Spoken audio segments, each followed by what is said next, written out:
este confinamiento, en este desarrollo de la pandemia que estamos padeciendo y sufriendo y viviendo en Málaga y en el mundo entero. Y nosotros, una vez más, en este caso no es en fin de semana, sino en este inicio del mes de mayo, eh, queremos ofrecer un nuevo contenido, en este caso un encuentro digital, una mesa redonda, que queremos que continúe algo que aportamos la semana pasada, y es que rescatamos un documental, una película bastante especial que grababa y se emitía en el año 1978 por primera vez, que era Por la gracia de Dios, de Carlos Pellecer. Y en ese metraje, creo que era, eh, se, se proyectaba una imagen singular y especial de la Semana Santa de Málaga en todos los aspectos, el religioso, el popular, el folclórico, y también el de los hombres de trono, y tanto en su imagen profesional como en el perfil propio de los hombres de trono y los capataces de nuestra ciudad. Entonces, desde Dafari era nuestro interés poder desglosar y desgranar un poquito esa película y tratar diferentes asuntos con respecto a esta materia. Para ello hemos considerado que contar con tres personas de un gran conocimiento, bagaje, experiencia y sobre todo nivel a la hora de poder contrastar y plantear diferentes cuestiones con ellos. En este caso contamos, y lo voy a decir por el orden que me aparecen en la pantalla, con Aldo Durán, un gran experto en la historia de la Semana Santa, de las cofradías y de las imágenes, conocido también como No Solo Alameda en las redes sociales. Continuamos con el tallista Manolo Toledano y por último con David Barea, otro gran experto, otro gran conocedor de nuestra Semana Santa y toda su historia, que van a conseguir entre los tres pues darnos esa pincelada distinta y ese contenido que nosotros queremos saber y analizar, y tener esos datos que ellos nos van a aportar para poder comprender mejor. En primer lugar, dar las buenas tardes a los tres, y para que no sea un poco raro eso de decir buenas tardes y que cada uno conteste de una manera, os planteo directamente ya la primera cuestión y con eso iniciamos y nos damos las buenas tardes. Y es que nos deis en primer lugar una visión general de qué supuso este documental, tanto en la Semana Santa en general como a día de hoy cuando lo podemos volver a ver. Es decir, qué similitudes tenemos con otro tipo de obras gráficas, si es que las tenemos, y qué supuso en la película de Por la gracia de Dios en nuestra Semana Santa. Aldo. Buenas tardes. Bueno, la película, digamos, lo que sí, obviando lo que es el ataque fácil, porque bueno, hay que considerar el contexto donde estaba la película. La película se hace en un momento de transición política, en la que atacar todo lo que significaba o todo lo que olía a régimen franquista era, digamos, lo que estaba de moda, ¿no? Los sectores, ciertos sectores intelectuales. Entonces se ataca, y lo podemos ver en el corto, no solamente a las cofradías, se ataca a la presencia militar, incluso a la propia iglesia. Es cierto que esos ataques o esos sectores que se produjeron desde el año 78, además las cofradías estaban recibiendo ataques incluso de algunos sectores de la propia iglesia, ¿no? Y aparte, el problema interno grave que tenía, entre otras razones, con los hombres de trono. La consecuencia es casi una tormenta perfecta la que se estaba produciendo en esos años, y a causa en esta película, que todavía nos choca, pero sí es cierto que toca algunos aspectos que hoy podríamos considerar como incluso que después se siguieron discutiendo durante muchos años posteriormente, ¿no? Durante los 40 años siguientes, como el caso de los militares sí, militares no, ¿no? Además se da hasta una circunstancia muy curiosa, que es que hasta los argumentos de los que están a favor de los militares son los mismos, que era una cuestión histórica y tal, que es cierto que estaban desde siglos, participaban en los militares en las procesiones, y de los que estaban en contra también, bueno, pues diciendo en los testimonios que se escuchan en el documental o en el corto, diciendo, bueno, que lo que tenían que hacer era dejar el fusil y ponerse el hábito de nazareno y salir con una vela. Entonces, aunque representa una parte de lo que era esa época, sí toca temas o en los testimonios se hablan de cosas que después se han estado discutiendo durante 40 años en las cofradías, ¿no? Como el caso, por ejemplo, de los militares. Manolo. Buenas tardes. Pues yo la película, el corto como tal, lo conocía, pero el visionado del mismo no lo he hecho hasta hace escasos días, que lo he visto publicado, bueno, me llegó a través de WhatsApp y tal, y lo vi. Y lo conocía más que de sobra, fijaros por qué, porque nuestra niñez cofrade, cuando estábamos locos por acopiar información, pues recuerdo esta revista La Saeta en formato cuartilla, uno de los primeros números que llegó a mi ojeada, 83, 84. La verdad es que no he conseguido conseguir el ejemplar para saber qué año era. Bueno, pues había un artículo que yo recuerdo vivamente que hablaba de esa película. Y recuerdo que el periodista en cuestión, que no sé quién es, aparte de, bueno, de mencionar la relación que había entre los medios de comunicación, audiovisuales en este caso, y la Semana Santa de Málaga en particular, bueno, pues hacía referencia a ese corto que se publicó en Televisión Española, la única que había entonces, que por lo visto, bueno, él fue esperada por los cofrades porque, oye, no todos los días hacía un documental de la Semana Santa de Málaga en televisión, y encima esa película venía con unos premios cinematográficos, en fin, que fue bien recibida. Entonces, claro, la sorpresa fue mayúscula cuando la gente de las cofradías vio el contenido de esa película, de ese cortometraje. Entonces recuerdo en ese artículo que el escritor simplemente se transponía todos los artículos que él había recopilado en los medios locales hablando de ese film. Bueno, no sé, nauseabundo, falso, indigno. Incluso me acuerdo que se acotaba en corchea el número de veces que un medio adjetivaba de esta manera peyorativa a la película. Yo viéndola hoy en día, digo, joder, perdón, ¿qué pensaría si tuviera la máquina del tiempo este periodista o aquella gente si vieran las procesiones ¿sabéis cuál? De las feministas, no sé. Entonces, un poco en mi foro interno, en mi foro infantil, aquella película también era como algo demoníaco, Dios. Yo me decía a mí mismo, bueno, ¿qué contarán ahí? En fin, años después yo conocí a gente de la familia Taillefer, bueno, Augusto, que en paz descanse, y su hermano Jaime regentaban un negocio de ventas de madera, y yo siempre le decía, no es la que lió tu primo con la película, yo sin haberla visto. Y ellos me decían, no, pues tiene muchos premios, tal y cual, en fin. Y después de ver la película, que, como os digo, hace pocos días, bueno, es que eso que está ahí era la Semana Santa de nuestra niñez. Quizás se centra mucho en determinados aspectos, pero es que eso todo lo hemos vivido. Incluso yo he hecho en falta, incluso cada uno de nosotros tendrá su pequeña anécdota de barbaridades, de barrabasadas que se cometían en aquella época. Cosas que hoy en día no resultan súper superadas. No saben los jóvenes de hoy en día, la gente de 20, 30 años, la suerte que tienen de decir, oye, vamos al centro a buscar una procesión, y saben que con las comillas que sean, se van a encontrar algo relativamente bueno. No van a encontrar estas barbaridades, ¿vale?, que había entonces. Todo se ha encauzado mucho más.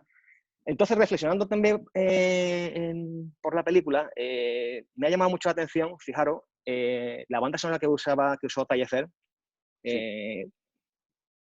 está muy bien intencionada. He visto que usa en la escena, digamos, concretamente más de trono. Por ejemplo, recuerdo la visión de Apollinica en Calle Lario, usa una música de Fellini de la película 8 y medio, una música de Nino Rota, que es la escena final de la película, y eso lo identifica con un poco el tema circense, infantil, bueno, onírico, insignificante. Él no le da importancia a eso. Sin embargo, el resto de la película, cuando él se centra sobre todo en los militares, usa otra banda sonora de otra película. Además, el título es fabuloso.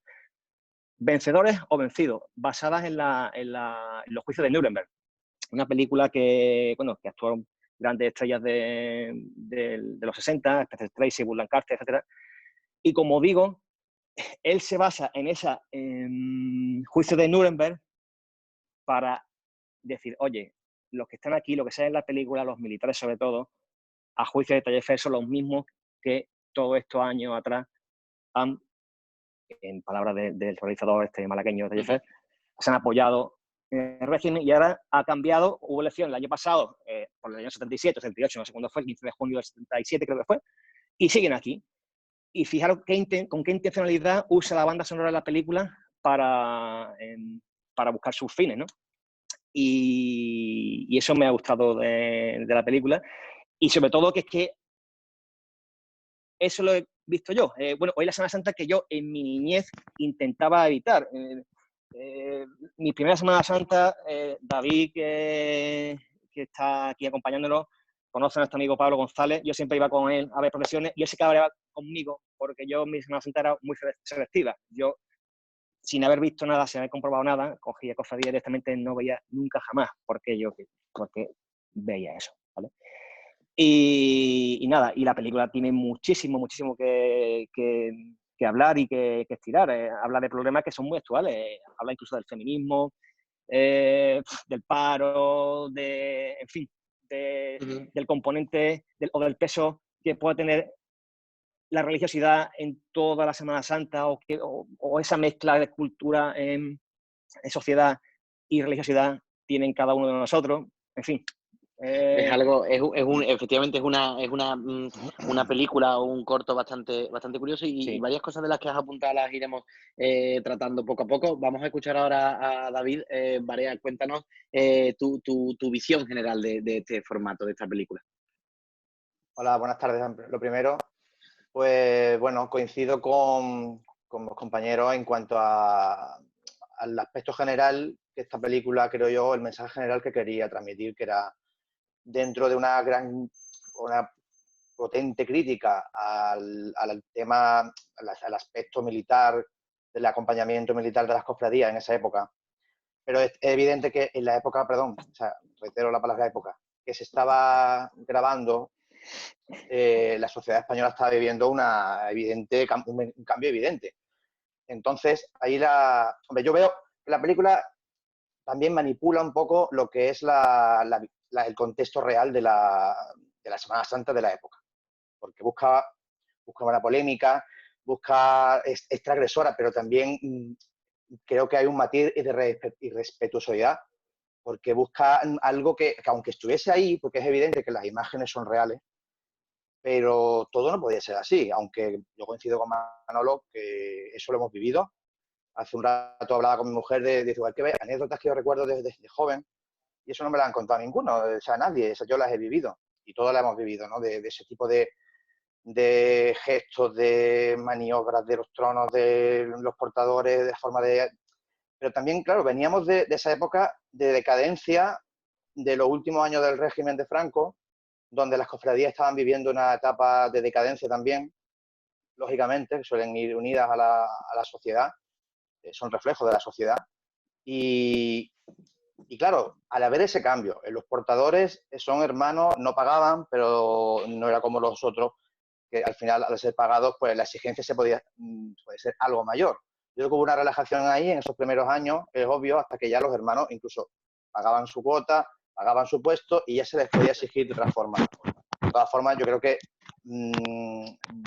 al ver esas imágenes, todos recordamos, por lo menos los tres tenemos una edad más o menos similar, y recordamos esas situaciones. Yo decía, bueno, puedo poner ejemplos, pero recuerdo aquellas paradas de bocadillo, habituallamiento, como queramos llamarla, en el mercado, ¿no? En la Tarazana y en la Riola, y de cofradía del Domingo de Ramos, y regresos de la cena bastante tocada, el primer año de carretería, y anécdotas tenemos todos varias, o sea que el reflejo es evidente, o sea que no miente, pero sí manipula, creo yo, ¿no? Porque busca, que es normal, ¿sabes? El director, la película que haría, transmitir ese mensaje y sí, lo consigue, pero claro, al verlo hoy día a mí me molesta, claro, porque en mi Semana Santa la quiero y digo, leche, esto es polémico y yo sí he escuchado hablar de ella hacía tiempo y creo que no hace demasiado fue cuando la vi, pero me costó verla porque es que digo, esto era así, pero es que era así.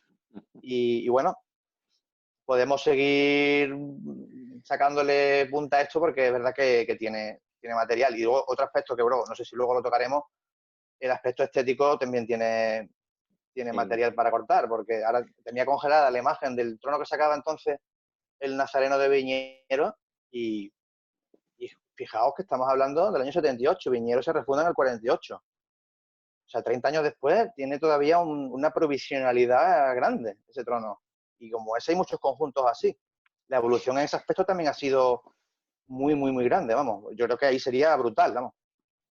Si os parece, analizando un poco más y saliendo ya de la parte del análisis, entre comillas, cinematográfico de la obra en general, en particular, perdón, y viendo ya pues en sí ese momento, hay muchas personas, seguramente me incluya yo, que cuando vemos esas escenas del año 78, pues nos choca porque decimos, Dios mío, comparado con lo que vemos ahora y sobre todo con el nivel de exigencia de ahora, donde X cosas nos parecen un drama absoluto, en aquel momento pues diríamos, Dios mío, eh, ¿a qué se debe, más allá del sesgo que pueda tener el documental, a qué se debe que en esa época viésemos aspectos como esa, por ejemplo, esa temporalidad o entre comillas dejadez que podemos ver en algunos tronos, o ciertas improvisaciones, o la actitud de los hombres de trono pagados y los no pagados, las que ya eran hermanos, esa festividad?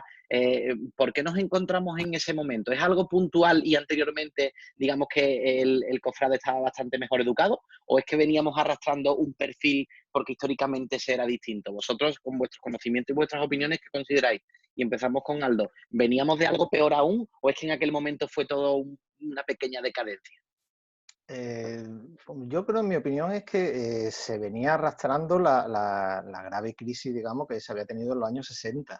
Es decir, esto ya es casi como ahora que tanto hemos hablado de esta dichosa curva, es como casi en los 70 vamos tocando la curva y llegamos al punto álgido y a partir de ahí, justo lo que también marca la película es que a partir de ahí empieza a cambiar. Es decir, hay que ver que en ese momento, en esa Semana Santa que nosotros vemos ahí, que como han dicho mis compañeros, que también por los años 80 hemos visto escenas en trono, vamos, y cosas y anécdotas tenemos muchísimas, pero hay que pensar que en esa Semana Santa del 78, por ejemplo, Dolores San Juan se ponía en la calle. Es decir, no todo era lo que se veía ahí, había cofradías que sí hacían las cosas de otra manera. Y entonces, claro, imaginaos el choque que pudo ser, pues cofradías como Dolores San Juan, que fue la que empezó, digamos, a ese cambio y justo lo que era la gran crisis de los 60 empieza a terminar ahí. Empieza a terminar ahí, empieza a cambiar con las cofradías las llamadas nuevas, ¿no? Empiezan otras formas de hacer las cosas y otras formas de entender. Yo creo que el papel, el cambio fundamental de lo que se ve en la película, que en eso sí que es importante como documento, quitando bueno, la crítica que le hace, ¿no? Y los ataques, que era la intención, sí es importante porque se ve justo el momento, aunque fueron varios años, el proceso de cambio y la entrada de la juventud en las cofradías, de esa nueva juventud.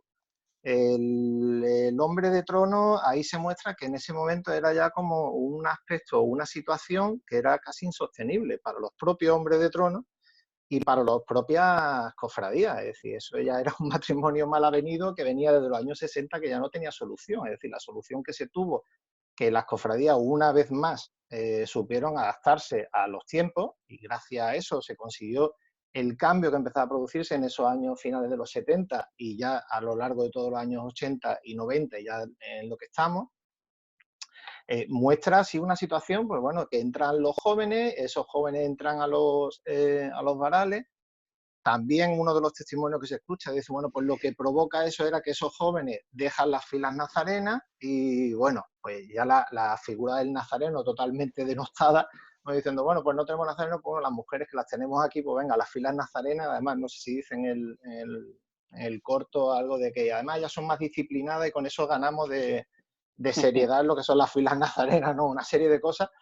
Claro, entonces sí que se muestra que, bueno, pues la juventud, bueno, las metemos en los varales y ellos pues, son jóvenes, tienen que divertirse, ¿no? Y tal. Entonces, claro, se muestra como ese comienzo de lo que, de ese momento justo de cambio y esa provisionalidad y tal, venía de la crisis y sobre todo hay una cuestión y un trasfondo, como en tantísimas cosas, tantísimos problemas, es el trasfondo económico. Y el problema económico de las cofradías era importante. Eso era otro, decía Atencia en aquellos años, decía que los hombres de trono, por ejemplo, que además se quejan en la humedad de que cobraban poco y tal, dice, bueno, es que nuestros queridos hombres de trono tienen más sed y nosotros tenemos la misma agua. Es decir, es que no, era un momento, una situación, en eso, vuelvo a repetir que en eso sí que el documental refleja ese momento, eso, o como ejemplo de ese periodo o esa transición que también sufrieron las cofradías de la incorporación de los jóvenes a los varales. Aunque yo, en mi opinión, creo que sí se deja, porque claro, la película iba dirigida a lo que iba dirigida, el papel importante que la juventud cofrade no era solamente meterse en un trono y pasárselo bien. La juventud cofrade, el papel importante que tuvo esa juventud cofrade de esos años y posteriores, en lo que era el entrar en los órganos de gobierno de las cofradías, porque además se conseguía el quitar cualquier tipo de vínculo político, romper con cualquier cuestión del pasado, el ser instituciones exclusivamente religiosas sin ninguna connotación política. Y esa importancia de los jóvenes no solamente en solventar problemas del hombre de trono y el ir a un trono a emborracharse o a pasárselo bien bueno, eso se obvia en el cortometraje, pero sí que es en lo que es el punto de vista de la incorporación de los jóvenes, sí que se ve eso, pues un momento de cambio, un momento de cambio, y que gracias a ese cambio podemos tener la Semana Santa que tenemos, ¿no? Si no, es que no sé yo dónde hubiera acabado el tema, ¿no? Manolo. Yo, sinceramente, los años antes a la edición del film, no te puedo decir, no lo he vivido, pero sí está clarísimo que la Semana Santa no deja de ser una imagen, una representación parcial, más o menos parcial, de la sociedad donde se desarrolla. Y bueno, muestra de cómo estaba Málaga entonces en la Semana Santa, cómo se desarrollaba, y muestra de cómo está la Semana Santa de hoy, es la muestra de cómo está Málaga hoy. Hablaba Aldo de la curva y bueno, es clarísimo. Ha ido aparejada esa mejora de nuestra Semana Santa a la mejora de la sociedad en todos los ámbitos, pero en absolutamente todos. Y ahí tenemos que seguir. Y de ahí venimos. De ahí venimos y esperemos nunca volver. Concienciados y saber el punto de partida, a donde nunca llegar. David. Bueno, yo voy apuntando cosas según me habláis, así luego lo hilo mejor, ¿no? Evidentemente, como antes también he dicho, y también habéis dicho ahora vosotros, el aspecto de las cofradías nuevas es clave ahí, para mí. Yo siempre lo he defendido, porque la Semana Santa, ¿cómo hubiésemos seguido? ¿A dónde habríamos llegado si no hubiese habido ese cambio tan profundo que tuvo la Semana Santa a raíz de la incorporación de estas cofradías y de esa nueva forma de ver el procesionismo, ¿no? Entonces, yo creo que, evidentemente, el resurgimiento después de la destrucción del patrimonio de los años 30, con el apoyo o el mecenazgo, llamémoslo como queramos, del Estado, que ve aquí una ciudad que a lo mejor puede haber tenido unas connotaciones políticas, llamémoslo como queramos, para no andar ahí, pero es evidente que en Málaga el aspecto militar se fragua de una forma mucho mayor, cuaja, y tiene una importancia que no tienen otras Semanas Santas de España ni de Andalucía. Aquí ven como un campo, ¿no? donde poder exponer y mostrar ese militarismo del Estado, del gobierno que teníamos entonces y demás. Entonces, yo creo que cuando ese mismo régimen, ese mismo gobierno comienza a declinar, a decaer, pues la Semana Santa también, en los años 60 es cuando empieza a haber ese problema de falta de recursos, de personas, de material humano. Habría muy pocos hermanos. También los hermanos mayores, como habéis dicho, eran perpetuos en las grandes hermandades, la mayoría, las más importantes. Yo siempre recordaba a mi padre, mi familia, somos del Rico desde varias generaciones, pero había un señor que era hermano mayor perpetuo, don Rafael Porra Silva, y no permitía entrar gente joven, por lo que sea, no los consideraba expertos o lo que sea, o tenía su propio grupo, y mi padre pues acabó en la cena, porque allí encontró amparo o donde poder desarrollarse. Entonces, esa falta de material humano también se tenía que notar tarde o temprano en mucho, en el cortejo, en la organización. Había cofradías que en los años 60 y largos, 70 y poco, estuvieron al borde de la desorganización. O sea, eso creo que algunos lo sabemos de cuál hablamos o de cuáles hablamos, algunas de ellas. Entonces, pues creo que el punto de inflexión efectivamente es, por un lado, también, hombre, la Hermandad de las Penas, a la que pertenezco, me voy a barrer para casa un poco, pero que creo que empieza a aportar otra forma de verlo, pero es verdad que no llega a cuajar en concreto en el resto de hermandades. Monte Calvario empieza ahí esa preorganización que tuvo después, o prefundación, llamémoslo como queramos, y justo el otro de San Juan, cuando surge lo del descendimiento, ya también en Monte Calvario se organiza bien, y esa nueva apuesta estética, espiritual, de todo tipo, va cuajando, y luego pues lo vemos, las hermandades cómo se han ido impregnando y contagiando de ello. O sea, por eso vemos ahora esto como una especie de locura o de algo insólito. Decimos, pero es que esto era así, claro. Y creo que viene en gran parte por lo que he explicado, me parece a mí. Por lo menos yo lo veo así. Si os parece, entraremos ahora en ese plano estético, pero dentro de este ámbito de los tronos que aparecen en este documental y sobre todo de los hombres de trono, vemos esa diferenciación clara entre los pagados que en ese momento estaban dando, entre comillas, sus últimos coletazos, aunque hemos visto gente hasta hace relativamente poco, y esa transición con el hermano de la cofradía. En algunos momentos se llega incluso a percibir cómo habría que empezar a valorar qué era menos malo. Si el hombre pagado que simplemente reclamaba su dinero y le daba igual, o el que era hermano pero montaba una fiesta y circulaba el alcohol y la risa y ciertos jolgorios que eran del todo impropios. Entonces, desde vuestro punto de vista, en aquella época y arrastrado hasta ahora, ¿qué consideráis que ha enriquecido más? Esa transición que todavía tenemos y que tenemos esos hombres, evidentemente, que entiendo que son positivos, que son esos hermanos de la cofradía, pero también teníamos cierta formalidad, entre comillas, o eso al menos parecía, con esas personas pagadas que por lo menos transmitían cierta seguridad a las hermandades, porque tenían, entre comillas, claro que podrían llegar hasta el final, aunque después lo dejaban arrastrado, en fin, una serie de cuestiones. ¿Cómo analizáis ese punto de la aportación de esas cuadrillas pagadas y esos capataces con el mundo de ahora? Aldo. Yo es que creo que, como te he dicho antes, yo creo que es que de todas formas no cabía otra opción. Es decir, aunque a lo mejor desde el punto de vista de los cofrades se pudiera llegar a pensar, decir, bueno, pues a ver si es que ahora no hemos quitado un problema y nos vamos a crear otro con los jóvenes y que no se mantiene la formalidad o no mantienen tal. Yo creo que es que de todas formas sí mereció la pena en ese sentido, pero porque es que no cabía otra opción. Es decir, también gracias a esos jóvenes integraban estas cofradías nuevas.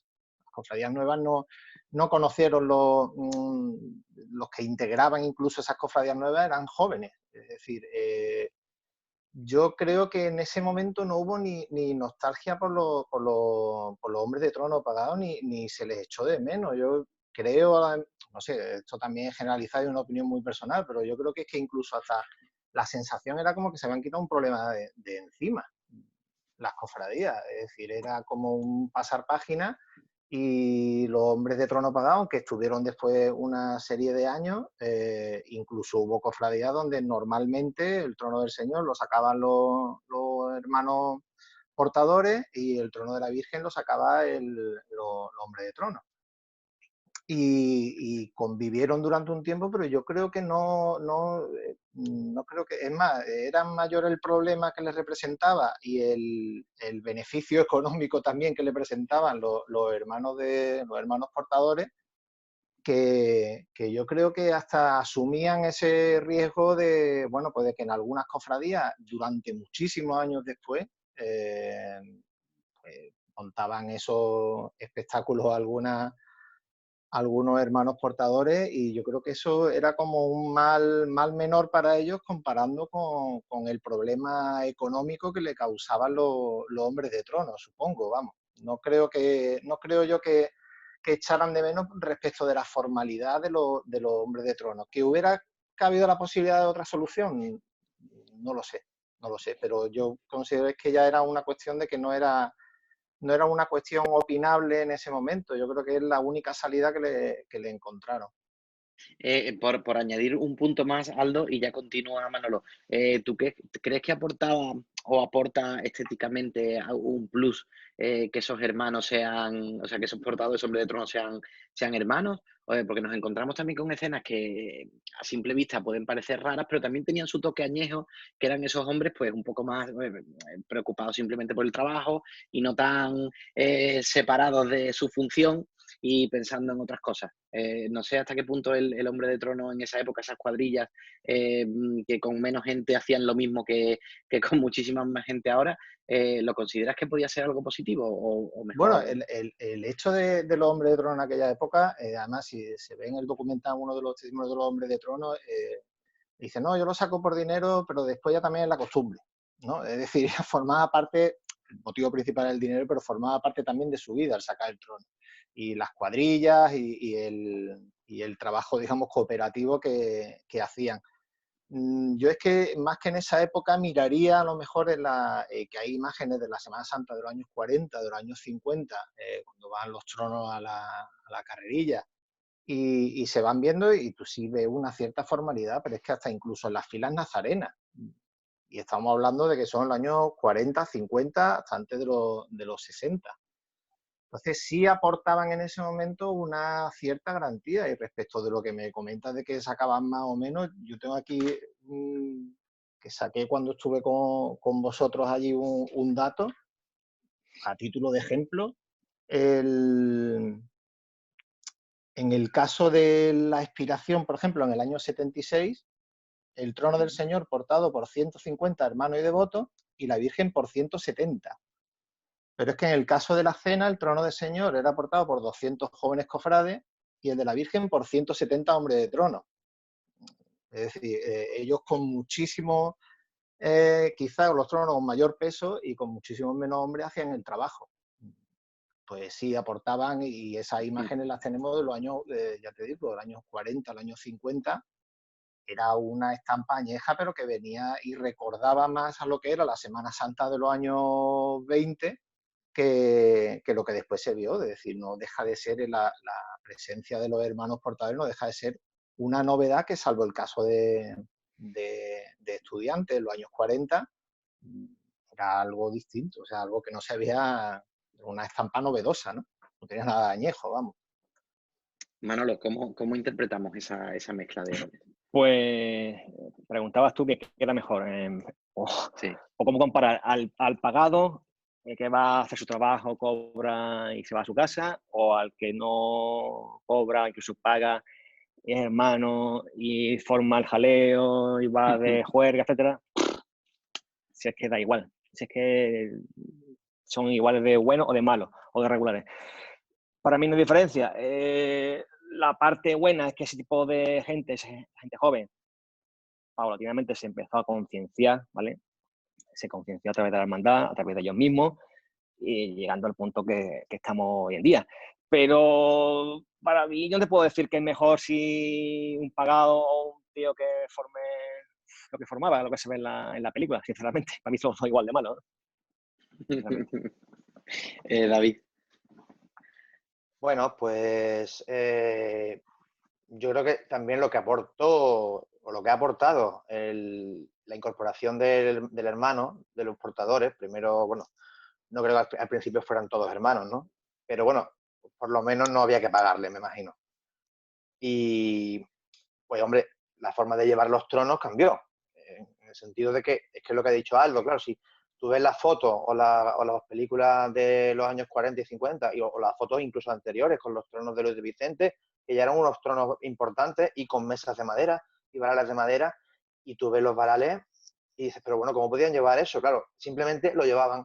es que no había otra forma de hacer nada. Aunque llevaran detrás una banda de cornetas, que muchos tronos lo llevaban, pues se ven las imágenes y las fotografías. Pero es que no podría haber otra forma humana o material de hacer nada más con unas andas. Era llevarlo de un sitio a otro hasta que el mayordomo o el capataz decidiera bajarlo. Entonces, en eso se ha ganado muchísimo, porque claro, el aspecto visual y el aspecto estético, en cuanto a la forma de llevarlo al paso, o como queramos llamarlo, de la mecida, además, con la música, pues es algo que hemos ganado. O sea, el tema de la carrerilla, pues es muy mítico en nuestra Semana Santa, pero al fin y al cabo cuando vemos, dice, leche, parece que iban con ruedas, porque claro, es que eran simplemente el ir andando, que todos recordaremos aquel incidente de la Virgen de los Dolores de San Juan, ¿no? Cuando se le rompieron aquellas barras en los años 90, creo que fue, y tuvieron que llevarla casi todo el resto del recorrido pues, de esa forma. Y claro, decíamos, pues así es como irían antiguamente. Es verdad que cuando los hermanos, o sea, cuando se van incorporando y van conviviendo ambas personas en la forma de llevar de pagado y hermano, yo recuerdo también que había como cierta rivalidad. Todavía los más mayores, los pagados, le decían como a los chavales que iban que no tenían ni idea, que no sé cuánto, tal, ¿no? Claro, que también era normal, bueno, porque sabían que eso se les estaba acabando. Pero también la exigencia, pues claro, era mayor, porque tú estabas pagando. Aunque llegamos a ese caso, el año 73 creo que fue, ¿no? De la Virgen de Gracia, de la Hermandad del Rescate, que se queda ahí la pobre abandonada porque ya no querían o no podían, y el tema monetario y demás. Ya empezamos a ver tronos malagueños, de Virgen sobre todo, como van reduciendo elementos, quitando elementos, restándolos. La Virgen de la Paloma, por ejemplo, quitó los arbotantes, la Virgen de la Caridad, ni os cuento, ¿no? Prácticamente desarmó el trono, y la de Gracia. Entonces, claro, esa exigencia al portador yo creo que en los primeros años no se le podía hacer, porque encima que te venía y no había que pagarle, pues bueno, ahí poco a poco se ha ido normalizando todo. Eso también que hemos ganado, que las cofradías ahora pues cuenta la mayoría con el millar de hermanos, más o menos, ¿no? La mayoría. Gracias precisamente a eso, a la incorporación también de los portadores. Si os parece, hablando ya de ese plano estético, sobre todo de esa transición, bueno, podemos identificar diferentes momentos en la historia, o al menos pues, en estos últimos 100 años, donde varía de manera considerable las proporciones y sobre todo el estilo. Si bien es cierto que hay un momento de una eclosión donde explosiona, nunca mejor dicho, si se permite la expresión, y volvemos y lanzamos unos tamaños, una dimensión y un volumen completamente distintos, muchísimo más grandes, arriesgados, pero sí es cierto que, como apuntaba David, no se piensa en ningún momento en cómo llevar eso, puesto que el resultado en la calle, aunque solamente tengamos referencias por algunas películas, no son especialmente bonitos. Es decir, ver un trono muy grande, pero arrastrado prácticamente, no genera visualmente algo potente. Entonces, ¿qué razones existieron y consideráis, y también Manolo ahí puede aportar sus conocimientos, para esa dimensión, para ese volumen que además estaba completamente proporcionado por la gente que iba debajo, que después hablaremos de eso? ¿Cuáles consideráis que son las líneas por las cuales se desarrolla ese nuevo estilo por completo en los tronos en Málaga y rompemos con lo anterior para tener esos grandes barcos, como has apuntado, incluso ese de la Caridad, que era una barbaridad? Aldo. Los tronos grandes en Málaga, que no tienen por qué ser grandes y proporcionados, salvo excepciones, digamos, una seña de identidad y una característica de esa Semana Santa de posguerra, ¿no? Sin embargo, ve la sensación por la suntuosidad de las procesiones ya se mantenía en los años 20, ¿no? Llega a eso, como tú dices, una explosión a partir de los años 40 y 50. Y el gusto por esos tronos, además no tenían el problema, digamos, en ese momento con los hombres de trono, y en los años 40-50 se llamaban a la carrerilla, y se van viendo, y que sí, que había que llevarlo y simplemente trasladarlo sin ningún gusto más estético, como incluso después pasaba en los años 80, al principio de los 80. Los tronos de Málaga llegaron a una situación ya, incluso algunos de ellos desproporcionados, ¿no? Se mantenía ya cuanto más grande fuera, mayor. Y ahí sí también la imitación que comentaba antes David entre las cofradías, si tú tienes un arbotante tales dimensiones, pues yo tengo 3 veces más, ¿no? Ahí sí casi con una ausencia de medios y con muchas veces tapando los defectos con las flores y tal, incluso la exageración que se ve en muchas fotografías que tenemos de los años 50, de los años 40, los exornos florales de una cosa ya exagerada, o sea, que no era solo la talla, o sea, todo era grandioso, ¿no? Ese gusto malagueño, pues sí, empezó, ya te digo, hasta que no llegaron en los años 80 las nuevas cofradías y se volvió, digamos, a lo mejor al gusto más por tronos que veíamos, sobre todo los tronos de las vírgenes, que vemos en la fotografía de los años 20 dentro de los templos. Las fotografías, algunas, aunque salían de fuera de los templos y otras salían de dentro, se ven los tronos más pequeñitos para volver a salir de dentro y volvemos como un poquito hacia atrás, ¿no? Pero eso no sucede hasta esta misma época cuando ya empiezan las nuevas cofradías en los años 80. Pero lo otro era una carrera de la desmesura y de la exageración. Y ya te digo, no solamente en la talla, sino como se puede ver mucho en las flores, que muchas veces lo que tenían. Aldo, por incluir una pregunta más dentro de esta nueva respuesta de todos, y evidentemente si queréis responder o no, puesto que ya entra 100% la opinión. ¿Consideráis que esa época y ese estilo era sensato? ¿Era lógico? ¿Tenía sentido plantear esas dimensiones, ese volumen, sin tener ciertos sustentos de otra manera? Aldo. Pues, hombre, la opinión personal, es decir, yo creo que como en todo tiene que haber una justa medida. Es decir, puede haber tronos grandes, sí, puede haber tronos grandes y mientras estén proporcionados, sí. El problema es cuando ya llegas a la desproporción y a la exageración porque sí, ¿no?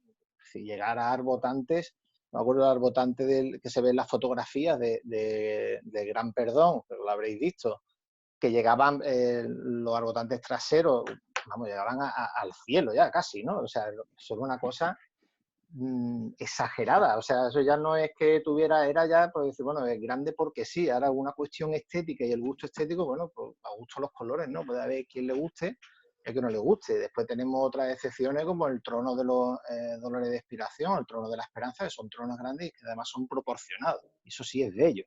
Es decir, no por ser grande tiene que ser desproporcionado, no, tenemos ejemplos que sí, pero después hay otros tronos y sobre todo en esa época que era eso, lo que valía era que fuera grande, ¿no? Aunque la calidad de los materiales que se emplearan no fueran buenos y encima los tronos había que montarlo y desmontarlo y los tinglados y con todo lo que se iba perdiendo cada año por el camino y que había que taparlo con flores. Y a pesar de ello era una apuesta por una carrera a lo ostentoso. Y ya te digo, ese gusto por la suntuosidad es que no era nuevo en Málaga. Ese gusto por la suntuosidad en otras dimensiones era ya en los años 20. O sea, el trono de Luis de Vicente del Moreno será una maravilla, incluso si lo viéramos ahora, ¿no? Manolo. Bueno, yo uso a veces el término que se entró en una carrera no armamentista, sino ornamentista, ¿eh? Pero, sí, pero ornamentista no en el buen sentido de la palabra, sino de confundir el más y más y más con lo grande, con lo exuberante, el tamaño, no por la calidad. Y ahí lo decía bien Aldo, pues se perdieron muchas proporciones. Pero ojo, no hay que confundir la proporción con el tamaño, eso nunca. Hay tronos en Málaga pequeños, desproporcionados, tronos proporcionados pequeños y tronos grandes, a su vez, desproporcionados y proporcionados. Sí es verdad que es más fácil conseguir la proporción con tronos pequeños, porque ante todo hay que conseguir la verticalidad, ¿vale? Pero poniendo un ejemplo de dos crucificados, Cristo de Mena. Cristo de Mena es un trono que creo que tiene 8 varales y el baquetón es bastante ancho. Oye, y el Cristo va donde tiene que ir. Perfecto, perfecto. Y sin embargo, hay otros tronos más pequeños, más de estilo sevillano, y esto David lo hemos hablado varias veces, uno que conozco bien, la Agonía. Pues dentro de que es un trono pequeño, pues por lo que sea, se le dijo a Antonio Martín en su día, oye, hazme el trono a 2,70 y ese trono pues es ancho. y no acompaña como debería de ser a esa fisonomía de trono, de paso profesional, que lo que se buscaba básicamente el Museo de Sevilla. Oye, pues a lo mejor el Agonía es mucho más estrecho que Mena y es más, parece más ancho que el de Mena, que es más grande. Parece absurdo, pero es así. Entonces, ¿a dónde quiero yo llegar? Que la proporción muchas veces no la lleva la pequeñez o la grandiosidad, sino en definitiva el diseño. Y si conseguimos un conjunto estéticamente adecuado y tal, pues perfecto, ¿vale? Entonces, esa época, Manolo, era, entiendo por tus palabras y tu conocimiento y opinión, que era, entre comillas, peor en cuanto al plano estético, ¿no?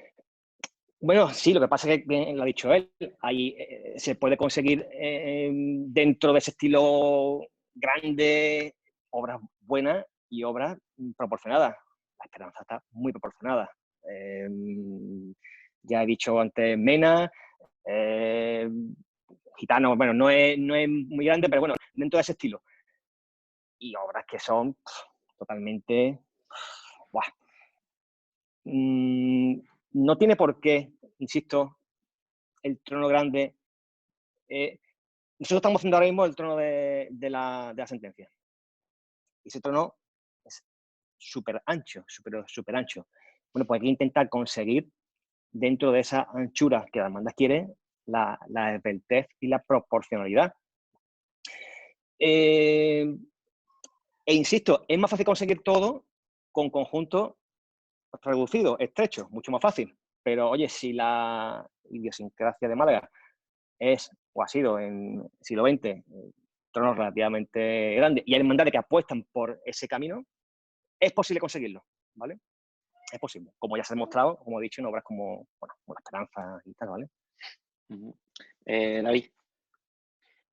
Bueno, yo quería recordar una frase que escribió Jesús Castellano, creo que fue en Algual, en uno de los capítulos que él escribió referente a este tema de los tronos malagueños y sus proporciones, a partir, mejor dicho, del resurgimiento de los años 40.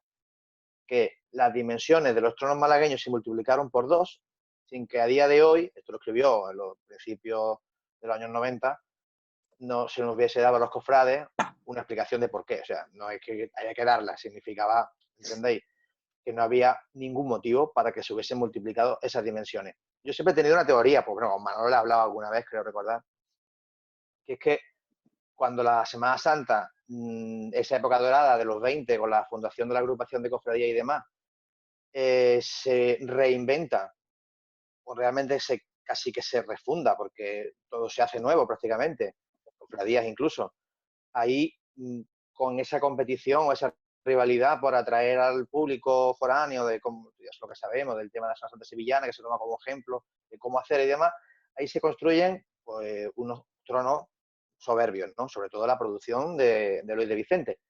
Pero claro, las cofradías salían de dentro. El 90 y largo por ciento salían de sus templos. Es verdad que algunas fusionadas, ¿no? Creo recordar que montaban en la puerta de San Juan y alguna más. El Huerto creo que también Virgen y tal, pero la mayoría, o todas, incluso esos tronos grandes, salían de dentro, el sepulcro, todos. Entonces, una vez que se pierde todo y no se permite, por lo que sea, no se permite volver a montar dentro de los templos, también porque algunos templos no estaban todavía reconstruidos, algunos, otros sí, pero pues las cofradías, al tener que montar en la calle, yo creo que ahí hubo, pues, decir, pues ahora vamos a reconstruirlo, pero ¿de qué manera? Si tus medios son muy básicos, si no tienen ni dinero ni tal, y surgen ahí esos artistas como Palma, como Pérez de Algo y demás, que por apenas 3 duros te hacían obras muy vistosas y muy ampulosas. Claro, el tamaño al final, pues dice, bueno, pues en este caso sí importa, porque estamos viendo ahí que se construyeron tronos que por desgracia, muchos de ellos, digo desgracia, luego se han mejorado, pero también es verdad que se ha perdido mucho en el camino. Y también es algo que es curioso que se haya perdido tantísimo en el camino y que queden apenas 6, 7, 10 tronos con 80 o 70 años de antigüedad. La mayoría se han ido sustituyendo, también porque los materiales no eran muy adecuados. Yo sí creo que viendo algunos ejemplos de este documental, pues, hombre, hemos ido hacia mejor, evidentemente. Pero también se ha perdido una parte de la historia de la Semana Santa de Málaga. Y en algunos casos, no todos, pero en algunos creo que de forma errónea, como fue a lo mejor en su tiempo el trono de la Piedad, el trono del resucitado, la vuelta que está dando o que ha dado a lo mejor Cristo de los Milagros, aunque ahora tiene otro tal, pero a mí personalmente pues creo que el que tuvo lo veía más acertado a lo mejor.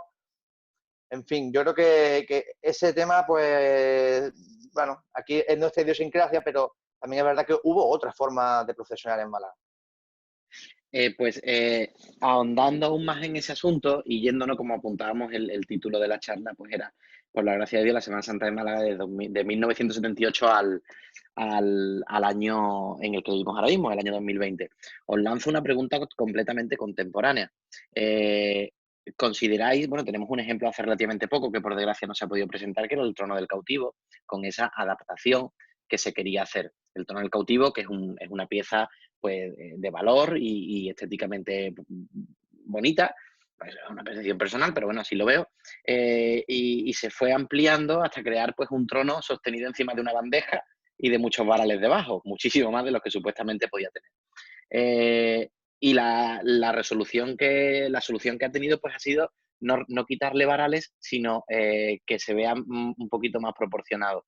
¿Cómo consideráis vosotros qué respuesta o qué explicación tiene eso? ¿En qué situación nos encontramos ahora mismo en cuanto a las proporciones?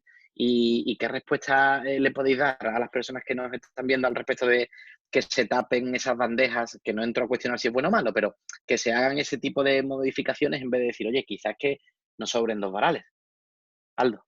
Yo, respecto, aquí vuelvo a la pregunta que hacía antes bueno, qué efecto negativo podía traer, o bueno, si compensaba el efecto negativo de los hermanos portadores en las cofradías. Yo creo que el efecto negativo no era solamente las imágenes en aquellos tiempos, ¿no?, que veíamos de la borrachera o incluso los años 80 y tal, sino uno de los peores ejemplos y consecuencias ha sido el incremento del número de varales. La longitud de los varales también llegado a la exageración, ¿no? Yo supongo que eso también tiene un trasfondo, como en casi todo, un trasfondo económico, porque dudo yo que el cautivo necesite, el trono del cautivo, llevar 8 varales, en cuanto a peso me refiero, ¿no? Y no he sacado nunca al cautivo, no sé, no sé si es necesario o no, pero creo que no, ¿no? Entonces, ya no es solo eso, sino incluso los tronos que tenían una cierta proporción y con esa misma finalidad de ampliar el número de hermanos portadores y de ampliar la longitud de los varales, se han desproporcionado. Y tenemos ejemplos, ¿no? Entonces yo creo que eso sí que es un efecto pernicioso de eso, ¿no? Porque además, Dios no los quiera, pero se puede encontrar con la vuelta, ¿no? De que incluso llegue a un momento donde haya que reducir varales, ¿no? Porque falte gente o las circunstancias, bueno, pues como circunstancias imprevistas que siempre se piensa que no pueden pasar y pasan, pues por ejemplo, pues este año no hemos tenido procesiones en la calle, hay menos ingresos, la gente va a tener menos posibilidad, habrá gente que sí siga apostando, otra gente que no, lo mismo no sabemos el daño que pueden causar, Dios nos quiera, 2 años sin procesiones en la calle. Entonces, claro, ese tipo de cuestiones yo creo que son, salvo que sea muy grande el beneficio económico que le causa, el perjuicio estético es bastante grande, bastante grande. O sea, hay tronos de 8 varales que no tienen sentido ninguno, en mi opinión, opinión personal. Manolo. Bueno, lo que el cautivo haya decidido hacer con su trono soberana y habrá que esperar a verlo. Lógicamente la apariencia actual es extraña, ¿vale? Porque un trono tan pequeñito, tan estrechito, es raro. Es verdad que habrá que pensar la cantidad de personas que quieran llevar al Señor de Málaga. No creo que por tema económico, sinceramente. Creo que es más un tema de devoción lo que haya detrás de los 8 varales del cautivo y de la regula que tienen. Entonces, como insisto, que haya que esperar a verlo el año que viene, cuando lo presenten o cuando salga a la calle. Y lo que sí siempre me ha llamado la atención respecto a los tamaños y tal, está clarísimo que las hermandades nuevas, bueno, vamos, si se puede llamar nueva a Calvario, Dolores de San Juan, pero no entendemos con esa palabra, ¿vale? Hermandades post 77, 78. Bueno, por las hermandades de esas nuevas, está clarísimo que apostaron por un modelo, un tamaño que venía, por un lado, determinado, a empezar, porque entraban en la catedral. La catedral tiene, no sé si son 3 metros, 3 pocos, bueno, de ahí no puede pasar, y de la puerta de salida o llegada a su templo, ¿vale? Que eso está clarísimo. Pero, ¿qué han hecho las hermandades anteriores, las hermandades, vamos a entre comillas, antiguas, con sus tronos? Porque, fijaros, hoy he estado, antes de la reunión, dando un repaso mental, en este caso, a los tronos de Cristo, y personalmente yo mismo me he sorprendido, lo tengo aquí apuntado, porque me parece, el dato es increíble. Hablo solo en trono de Cristo, ¿eh? Solo se conservan actualmente tronos de más de 45 años de antigüedad en Málaga capital, la cantidad de 12, que es una cantidad que he hecho la proporción 28% de los que procesionan en Málaga. Un 28, es poquísimo. Son prendimiento, pasión, estudiantes, cautivos, gitanos, humillación, rico, expiración, misericordia, sepulcro, mena y Nazareno del Paso. Dejo fuera de la lista 2 que actualmente sí serían antiguos, que son la sentencia de amor, que próximamente cambiarán de trono. Claro, hablamos de que en el 77, del 77 para acá, entran en Málaga 14 nuevas hermandades. Supone el 34% de las que configuran hoy en día el conjunto profesionista malagueño. Pero, sin embargo, hemos visto que solo 66% son hermandades antiguas y 34% modernas. Pero, sin embargo, los tronos antiguos suponen el 30% de los actuales.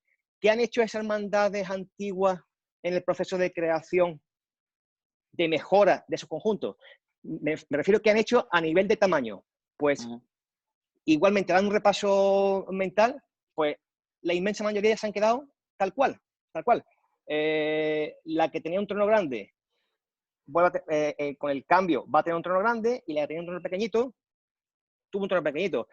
El Nazareno de los Pasos en el Monte Calvario de Rocío tenía un trono muy pequeñito, y cuando decidió cambiar, pues decidió cambiar a una fisonomía parecida. La sentencia que hemos hablado antes va a pasar de un trono grande a un trono igualmente grande. Hasta ahora no lo había reflexionado. No hay saltos de tamaño. El que de chico a grande, grande a chico. El que es grande se pasa a grande, el que es chico se pasa a chico, ¿no? Y eso me pareció interesante reflexionando para esta videoconferencia, aparte del dato de que solo 12 tronos hablo de Cristo, ¿eh? No he puesto los de las vírgenes porque ya es un tema más complicado de añadir, no solo el cajillo, sino el manto, el palio. Es un poco más difícil de concretar la fecha exacta de ejecución de todo el conjunto. Pero como es más fácil determinar con los tronos de Cristo, el dato de solo 12 a mí me ha sorprendido, sinceramente. Nunca había reflexionado sobre ello.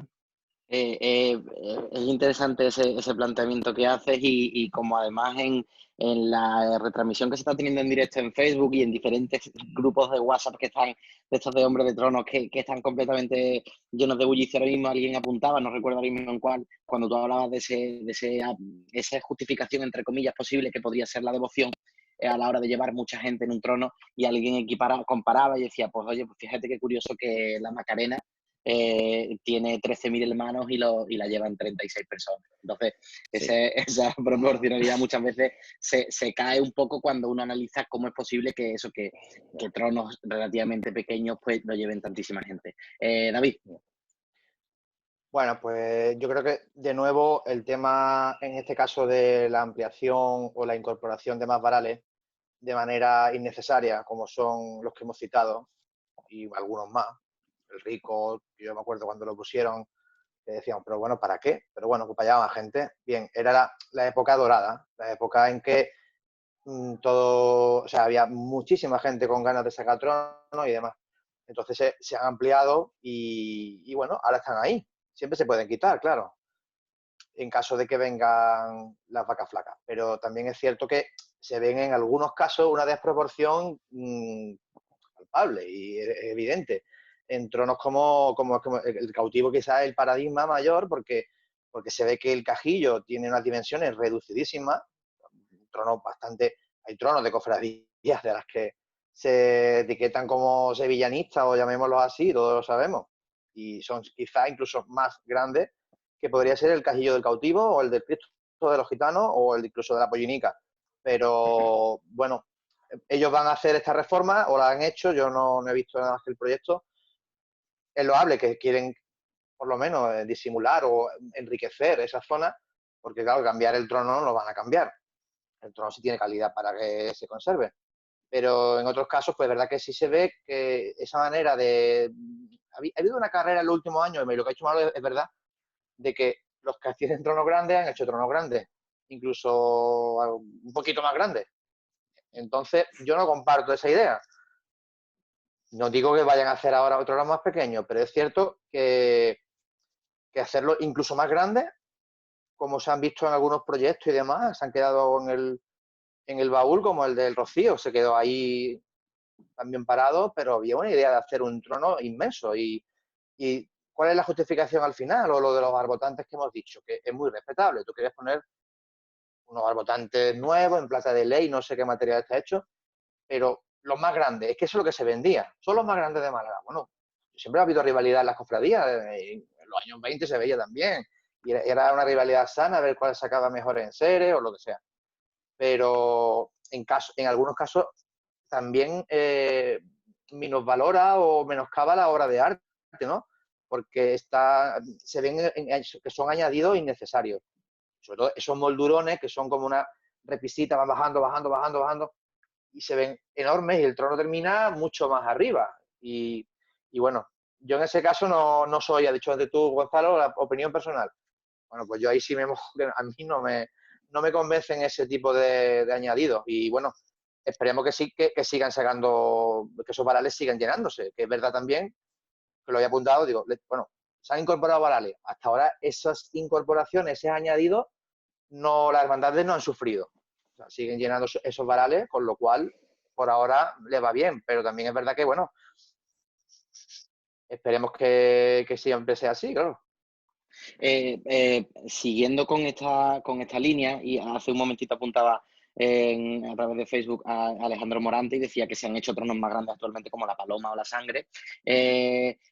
Quiero preguntaros por ese conflicto, entiendo que histórico y que todavía podemos analizar y valorar ahora a día de hoy, entre la dimensión y la calidad artística. Evidentemente, si nos vemos el trono de la Virgen de los Dolores coronada de expiración, pues vemos cómo conjugan ambas cosas, pero también entendemos, o al menos yo con un conocimiento muchísimo menor, que quizás sería inviable económicamente plantear ciertos proyectos de esa magnitud a día de hoy.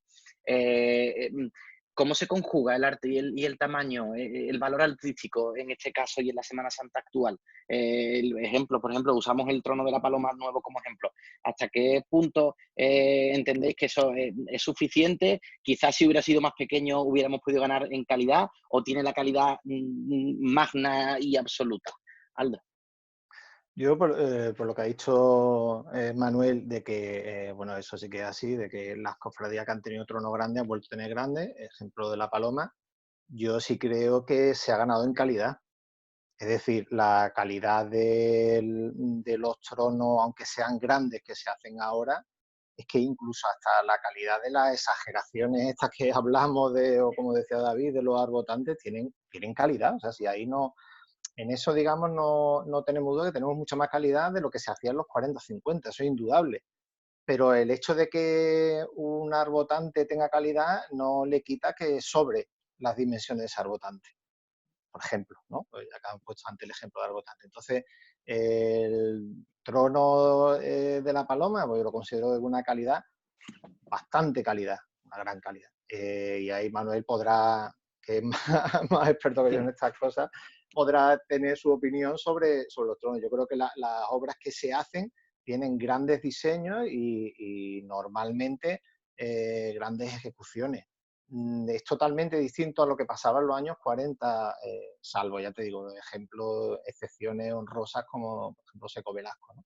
La labor de Seco Velasco poco reconocida en Málaga, no sé si es por su origen o por lo que sea, pero el papel también y la contribución de Seco Velasco a la Semana Santa de Málaga fue muy importante, ¿no? Entonces yo creo que mi opinión es eso, que por mucho calidad que podamos tener ahora, no quita para que si un ornamento sobra, sobra. El problema, digamos, de los años 40 o 50 era que encima la calidad no era buena, ¿no? Era como un añadido, pero hoy día no creo yo que la calidad esté reñida con el hecho de que sean grandes o que pueda sobrar, como en muchos casos. Manolo. Bueno, preguntabas por tamaño, por preferencia o cómo elegir. Yo lo tengo súper claro. Si de mí depende, si un diseño tengo que ejecutarlo yo, está claro. Máximo, puerta de la catedral. Máximo. Y en particular, más estrecho. Pero bueno, esos son los que hago yo porque yo quiero, porque yo los considero así, que no significa que sea ni mejor ni peor. Pero también entiendo a las hermandades que les gusta la exuberancia, les gusta lo grande, etc. Y por supuesto, que sea grande no es menoscabo para que se pueda hacer algo bueno. Por supuesto, que habrá que gastarse más dinero. Vale, eso es obvio. Y que se pueda hacer cosas grandes y buenas, pues también el trono de Paloma es un gran trono. Yo sinceramente solo lo he visto no lo he visto con detalle, lo vi en el año que salió hace un par de años. A mí me gustó muchísimo. Y es una manera de hacer trono grande con calidad. Lo que no puedo hacer, trono grande, hacerlo otra vez nuevo y que sean regulares. Entonces, insisto, se puede hacer de calidad siempre que se quiera, tanto los pequeños como los grandes. El tema es tener detrás un buen proyecto, un buen diseño, una buena guía y a partir de ahí trabajar. David. Hombre, es curioso lo que hablamos de que los tronos que se han hecho nuevos, en algunos casos, bueno, en algunos casos no, prácticamente la totalidad de los tronos nuevos de determinadas cofradías que han sustituido esos tronos antiguos han hecho una réplica. Han hecho una réplica del que tenían, que es algo también sintomático. O sea que la Paloma era una de las premisas que había. No se contemplaba, por ejemplo, hacer una obra nueva. No lo hablaba. Bueno, vamos a hacer el trono, yo qué sé, ponte ¿cuál sería la cima? Pues los dos tronos de la Virgen de los Dolores de la Aspiración y el de la Esperanza, ¿no? Vamos a ver, pues sí. Vamos a intentar llegar ahí, ¿no? Es complicado, además, en estos tiempos. Pero la hermandad tenía claro que quería que la estampa, tú ves de lejos a la Virgen, que fuera la misma. Luego, claro, la calidad es mucho mayor, evidentemente, porque la talla anterior era más mediocre, la imaginería también, todo eso.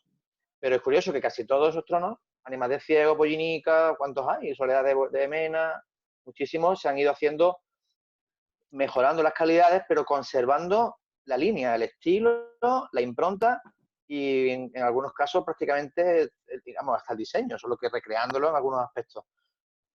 Yo creo que, hombre, la calidad con el tamaño no debe ir reñida. Lo que pasa que, claro, hacer esas obras hoy día, como decíamos, la Virgen, el trono de los Dolores de la Aspiración, ese trono hoy día, ¿cuánto costaría? Eso es imposible de calcular.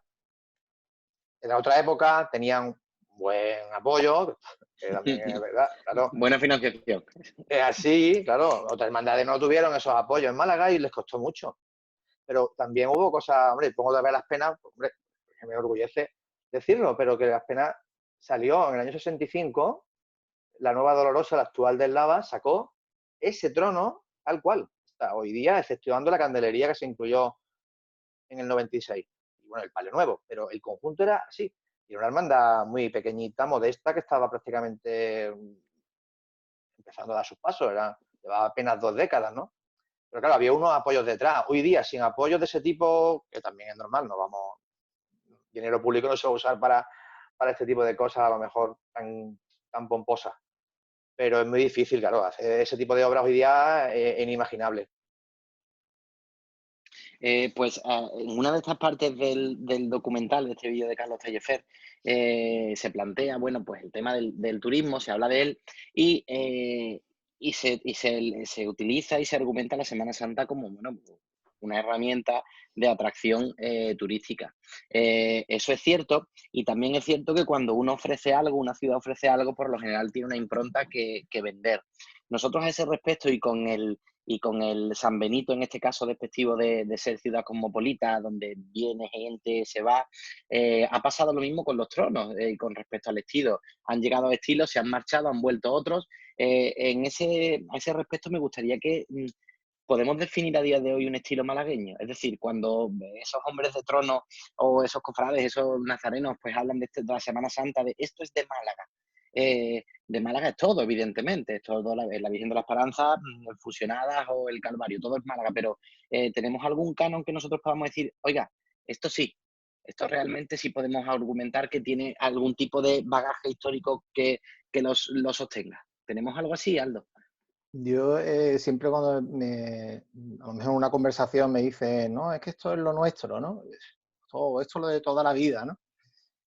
Claro, yo me llevo las manos a la cabeza, ¿no? Digo, bueno, toda la vida será de tu vida, porque lo nuestro, ¿qué? Lo de los años 20, los años 30, siglo XIX, siglo XVIII, los años 70, la diferencia que mismo hemos estado viendo hoy, final de los 70 con 2010, por ejemplo. Una diferencia abismal, ¿no? ¿Qué es lo nuestro? Yo creo que la gran virtud y el gran valor que tiene la Semana Santa de Málaga es su heterogeneidad. Es decir, tenemos de todo, como siempre, ¿no? Como siempre pasa en esta ciudad. O sea, una ciudad cosmopolita, como tú bien dices, tenemos de todo y nos hemos ido nutriendo de los mejores, independientemente de quiénes fueran. Es decir, aquí lo mismo te encuentras incluso en la imaginería. Tenemos a Buiza, después en la orfebrería tenemos Seco Velasco, como hemos dicho. Es decir, tenemos una suma, tenemos lo mejor de cada casa, digamos, ¿no? Y entonces yo creo que esa es nuestra verdadera virtud, no el tirarnos los trastos, es decir, pues esto es malagueño, esto es sevillano, esto es de Jerez. No, mira, lo bueno es que tenemos de todo, de todos los sitios, tenemos obras de los mejores artistas y esa es nuestra gran virtud. Lo que pasa es que a los malagueños nos cuesta trabajo reconocer virtudes, eso es, entonces siempre a lo mejor tiramos como para...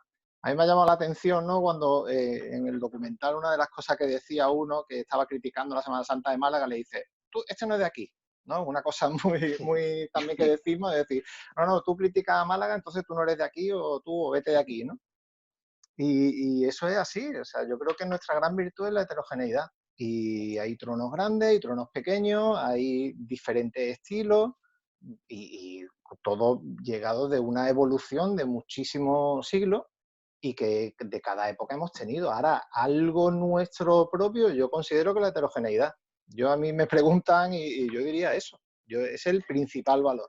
Hay cosas evidentemente características, como llevamos los tronos y tal, y en el lenguaje y lo que se quiera decir como pequeños detalles, pero yo el principal valor diría ese. Entonces tú, por puntualizar lo último, cuando evidentemente escuelas solamente hay unas definidas y el resto de provincias o de lugares de Andalucía o de España, si nos apuramos, pues van definidos y beben, digamos, de unas líneas básicas de ABC, ¿vale? Pero en el caso de Málaga, cuando nos encontramos con una persona de fuera y que abra una saeta o abra un itinerario que tenga fotos y se encuentre a Dolores del Puente, al prendimiento y a las penas, ¿eso cómo se explica? Es que eso es la Semana Santa de Málaga. Es decir, lo bueno que tenemos aquí es que tenemos, eh, ya te digo, lo mejor de cada casa. Es decir, hay otras Semanas Santas, sin tener que desmerecer, pero que son a lo mejor calcos de un determinado estilo. Nosotros hemos recibido de todos sitios, como la propia ciudad. O sea, la propia ciudad, al ser una ciudad cosmopolita, nosotros nos hemos nutrido de todo. Entonces, la Semana Santa, que no deja de ser un reflejo, en cierta manera, de lo que es una ciudad, también es así, nos hemos nutrido de todo. Entonces, decir, bueno, aquí lo típico de Málaga, bueno, lo típico de Málaga es su conjunto, y aparte es la gran virtud. Manolo. Bueno, recuerdo alguna discusión acalorada con algún cofrade de estos, vamos a llamar, recalcitrantes. Sí, sabéis, que las penas muy sevillanas o la salud muy sevillana, tal y cual, hay que defender a los malagueños, tal, sabéis, todos tenemos en la mente ejemplos. En ese caso saco yo la escopeta y el argumento. Digamos, cosas tan asumidas como son no sé, el capirote cónico. Le digo, ¿tú te has parado a pensar de dónde viene esa fisonomía? Y dice, pues no, pues eso lo hizo la Iniesta en el siglo XVI. Pero voy más allá, hasta palabras. Le digo, oye, ¿tú te has parado a pensar la palabra nazareno? ¿De dónde viene? Pues es un nazareno. No, es un nazareno. En la historia, que tampoco voy a enrollarme, que pertenece a la hermandad de Sevilla, el Silencio, etcétera. Macho, ¿a dónde quiero llegar? Que es que la Semana Santa, en su configuración, vamos a llamar andaluza, es un invento, la fisonomía, prácticamente sevillano. Oye, a mí me gustaría que se hubiera inventado aquí, pero ¿qué vamos a hacerle? Se hizo allí. Entonces, como seña de identidad que no tienen otras provincias andaluzas, que como decía Aldo, lo que se limita es a manipular y recrear y manosear ese modelo que es flipante allí, pues contra eso podemos argumentar dos cosas. Una, lo que él bien ha dicho, la heterogeneidad, ¿vale? Heterogeneidad que nos permite tener un crucificado de Benlliure y un crucificado de Huiza. O sea, no tiene que ver uno con otro. Eso solo se puede dar en Málaga. O un trono del Rescate, ¿no? De Martín, y un trono de Sepulcro de Granda. No tiene nada que ver, nada. Pues está aquí. Y eso es Málaga, que eso no tiene ningún lado. En otros lados ves lo mismo.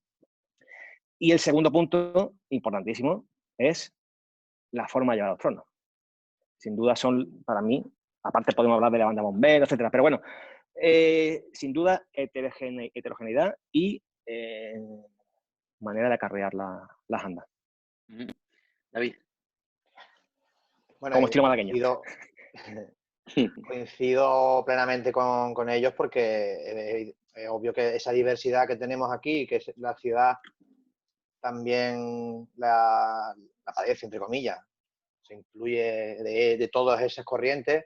En cuanto a la Semana Santa, pues también el influjo, en este caso, como dice Manolo, de Sevilla es lógico, somos provincias limítrofes, y es una Semana Santa que, quieras que no, pues tiene un peso importante en Andalucía y a nivel nacional. No de ahora, sino de hace ya bastantes décadas. Entonces, esa diversidad, pues claro, como dice, pues un nazareno de Ortega Bru, un nazareno de Benlliure, o uno de estilo granadino, como el Rico o el de la Misericordia. Pero bueno, ya ahondando un poco más, diciendo, bueno, es verdad que las hermandades malagueñas es que prácticamente abandonaron la procesión en el siglo XVIII y se dedicaron a enterrar a sus hermanos. Eso es así, ¿sabes? El estudio que hizo Juan Antonio Sánchez López que lo deja claro, que y no hubo un motivo real, hombre, sí, los motivos políticos que atravesaba el país y demás, pero ocurrió de una forma muy, muy importante. Entonces tuvo que reinventarse en el siglo XX. Es que fue así. También la de Sevilla y también la de otras ciudades, pero de otra forma diferente. Entonces yo creo que esa diversidad, la forma de llevar los tronos, lógicamente, y luego pues, detalles concretos, porque yo diría, pues hombre, las peanas, aunque no sean las peanas de carrete, que también provienen de Granada, pero aquí en Málaga yo creo que la hemos adoptado como algo muy nuestro. Eran las peanas de los altares y sobre ellas se sacaban las imágenes. Y también, pues, ¿no? Pues un detalle sería el de los tronos de las vírgenes, ¿no? Pues sí, esos detalles de llevar 4 arbotantes, que dirán, bueno, lo hemos hablado muchas veces, los dos delanteros no tienen una funcionalidad clara, como pueden tener los traseros en los pasos de palio sevillanos y de otras ciudades, de iluminar el manto. Pero bueno, aquí también son elementos decorativos y ya está, no hay que buscarle más explicación. Y los tronos de las vírgenes, que son de madera dorada. Eso es algo que es muy peculiar de aquí de Málaga y es particular de aquí. Son características que diferencian otro tipo. Y fijaos, con otras Semanas Santas quería decir, ¿no? Fijaos cómo se han perdido tantísimos tronos de madera, precisamente por esas influencias, esas modas de las que hablaba Aldo y Manolo, ¿no? Que tuvimos esa corriente a través de, primero, ese primer conato, por decirlo así, de los tronos de Seco Velasco, de los años 40-50, y luego la explosión de la influencia neobarroca sevillana con los escultores, artistas, a través de Juan Casier y todo lo que sabemos, ¿no? Y se van perdiendo todos esos tronos y fijaos que quedan, ¿cuántos quedan de madera dorada? Quedarán 4, 5, 6, no creo que queden más. de Virgen. Yo esos detalles sí los veo también como algo peculiar de Málaga. Y luego, pues, bueno, también las dimensiones, eso no podemos obviarlo, ¿no? Las dimensiones de los tronos, de determinados tronos, por H por B, lo que decíamos antes, que no ha habido un motivo concreto y demás, sino que se fueron multiplicando, multiplicando, pero están ahí. Y al final la gente, el turista y lo que se vende, muchas veces son esos tronos, al público en general, ¿no? Y bueno, podríamos seguir, porque, hombre, yo creo que se puede pulir más detalles, pero bueno, con eso también, con eso creo que ya va bien.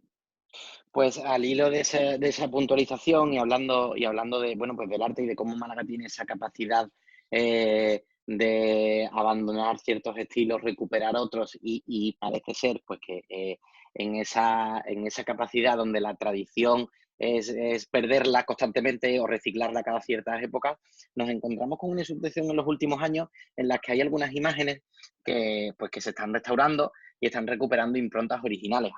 Hace pocos meses, pues teníamos esa esperanzadora, ese esperanzador regreso de Consolación y Lágrimas, donde parece ser que recuperaba casi del todo su estampa original. Y surge una pregunta que además también comentan a través de redes sociales y a través de los grupos de WhatsApp.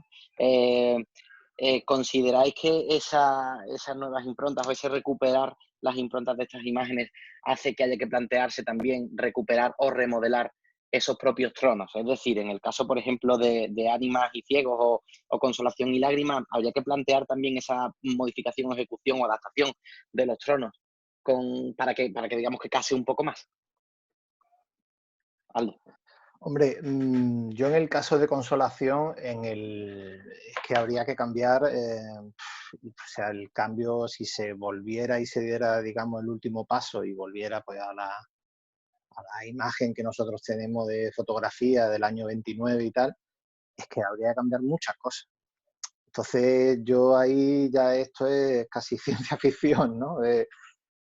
Me dices tú, bueno, ¿te gustaría verla? Pues sí, pues me encantaría verla como estaba en el año 29 y si pudiera ser pues en el joyero que procesionó en el año 29 también me gustaría verla. Pero claro, es muy difícil que eso pase. O sea, ¿cómo gustarme? Sí, también entiendo que las personas que tengan devoción y la conocen de una determinada manera, claro, yo desde fuera, pues digo, perfecto, yo encantado, ¿no? Pero también entiendo que eso es muy complicado, ¿no? Y cambiar la estética completa, es que a ver, tendría que cambiarlo todo. Porque es que no... Incluyo un apunte más que también nos servirá. Cuando se recuperan estas improntas de las imágenes, nos damos cuenta que puede suceder que se creen conjuntos donde no casa el trono con la imagen. Es Claro, decir, evidentemente.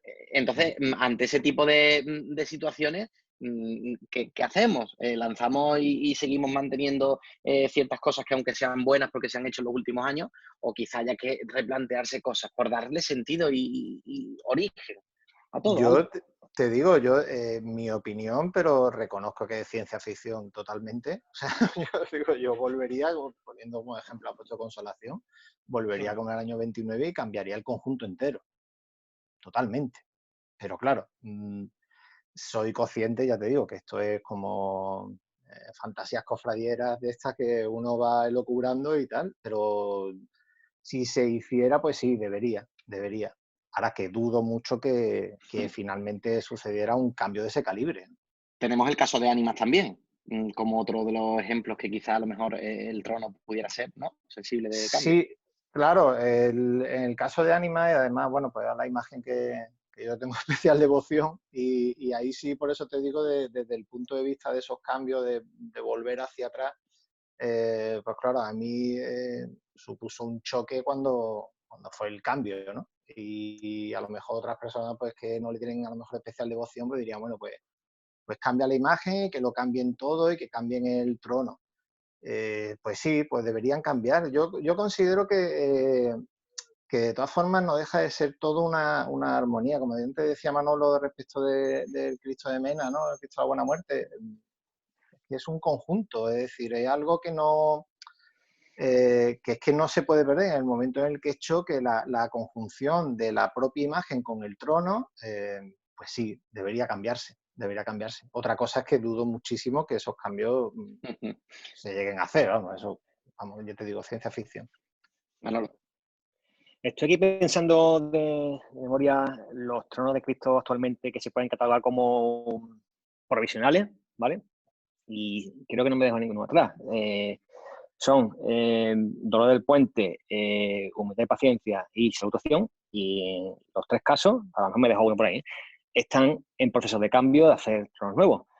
Claro, quiere decir que hay la inmensa mayoría de las hermandades han encauzado o están en el proceso de ello hacia lo que va a ser su trono más o menos definitivo.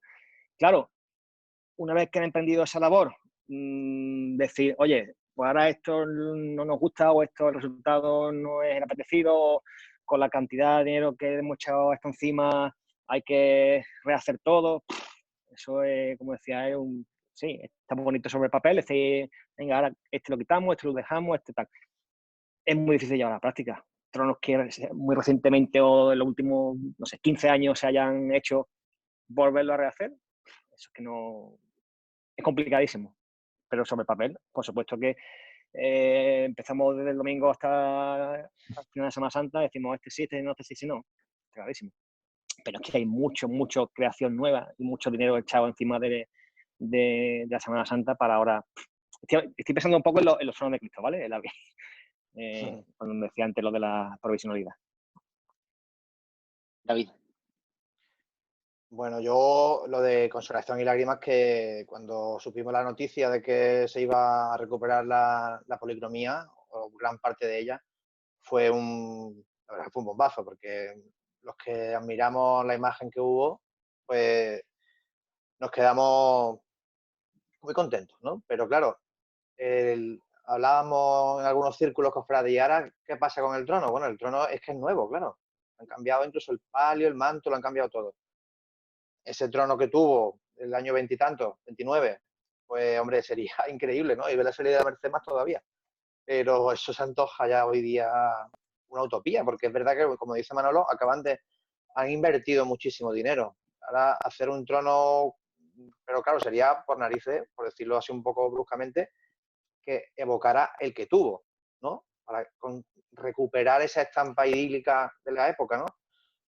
Yo eso sí lo veo complicado. Y bueno, hombre, veo más fácil, pues, por ejemplo, aunque no sea hablando de tronos, pues aunque las hermandades no lo van a hacer, pero soy fiel defensor de ello, que es que recuperen muchas dolorosas las manos que tienen guardadas, entrelazadas. Es que las tienen guardadas en las casas de hermandad. Y como lo de San Juan, en la aspiración, que sabemos que además las tiene restauradas. Pero en cuanto al tema que tú me preguntas de los tronos, pues, ¿cuál más podríamos hablar de una recuperación fiel de cómo se pudo concebir a lo mejor? Porque Manolo, por ejemplo, trabajó en el de la aspiración, ¿no? El del Cristo, que se recuperó buena parte de su concepción original, ¿no? Pero con otros casos lo veo difícil, la verdad. Pues hay otro momento clave dentro de ese análisis que hace Carlos Tallefer, por supuesto con su sesgo y su orientación clara hacia lanzar un mensaje, pero es algo que muchas veces hemos tratado y se comparte y preocupa y juraría que incluso hasta dentro de la propia Iglesia, que es esos momentos en los que no queda bien definido esa definición, esa mezcla entre religiosidad popular y la propia religión en sí.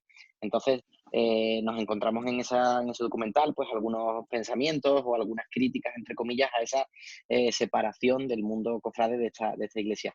En este caso particular os quiero plantear un escenario, y es el que hemos visto hace un par de años, donde algunos tronos han tenido la oportunidad, algunas hermandades, de recuperar o entrar por primera vez en la catedral y no han podido desarrollarlo, no han querido, aún teniendo esa posibilidad.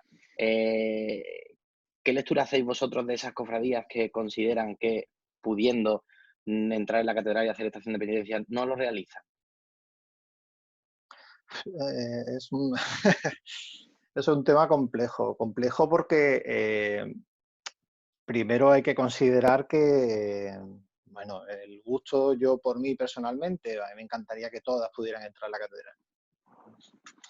Cuestión mía personal, que todas hicieran estación de penitencia, no solamente una salida procesional, estación de penitencia.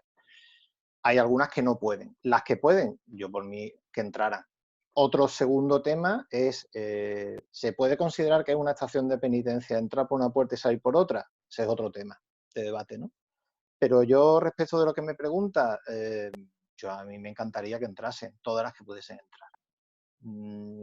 Sí que supone una vuelta, ya que hemos hablado antes de los periodos, una vuelta anterior al siglo XIX, ¿no? Es decir, todo eso que hemos ido arrastrando, cogiendo y perdiendo, lo perdemos y lo cogemos, bueno, pues ahora opción de poder coger eso, ¿no? Ya que, bueno, pues por el cambio de recorrido oficial da la opción de poder entrar y salir por una puerta, las dos puertas, que tanto se luchó por la primera, además estas cofradías no de las que hemos hablado, ya tenemos una segunda puerta que también se había peleado durante muchísimo tiempo. Y entonces sí sería una oportunidad perfecta para las que pudiesen, pues que quepan los tronos, sencillamente.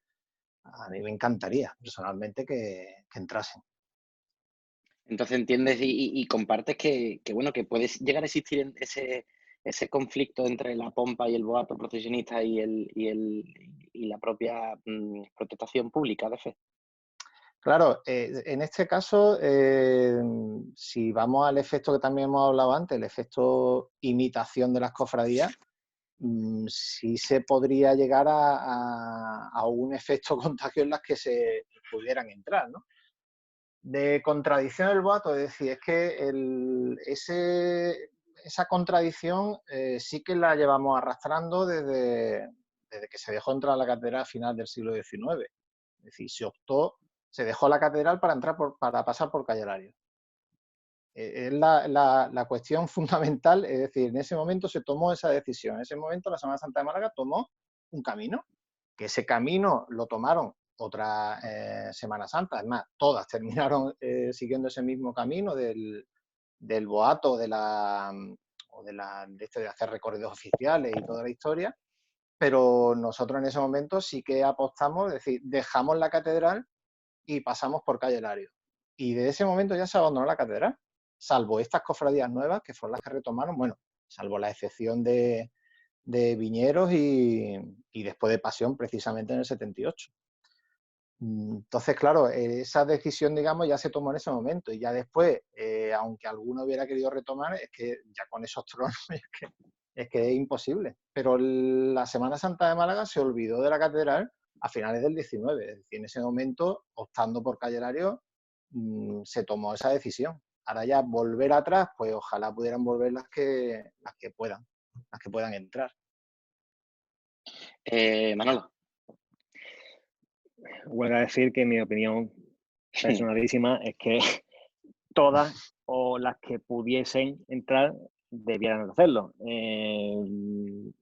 No sé, no, a Málaga el trono de Cristo entra y si tienen proyecto hacer un trono de Virgen, oye, pues a mí me encantaría. Ahora que la hermandad quiera o no quiera, ahí no se puede uno meter.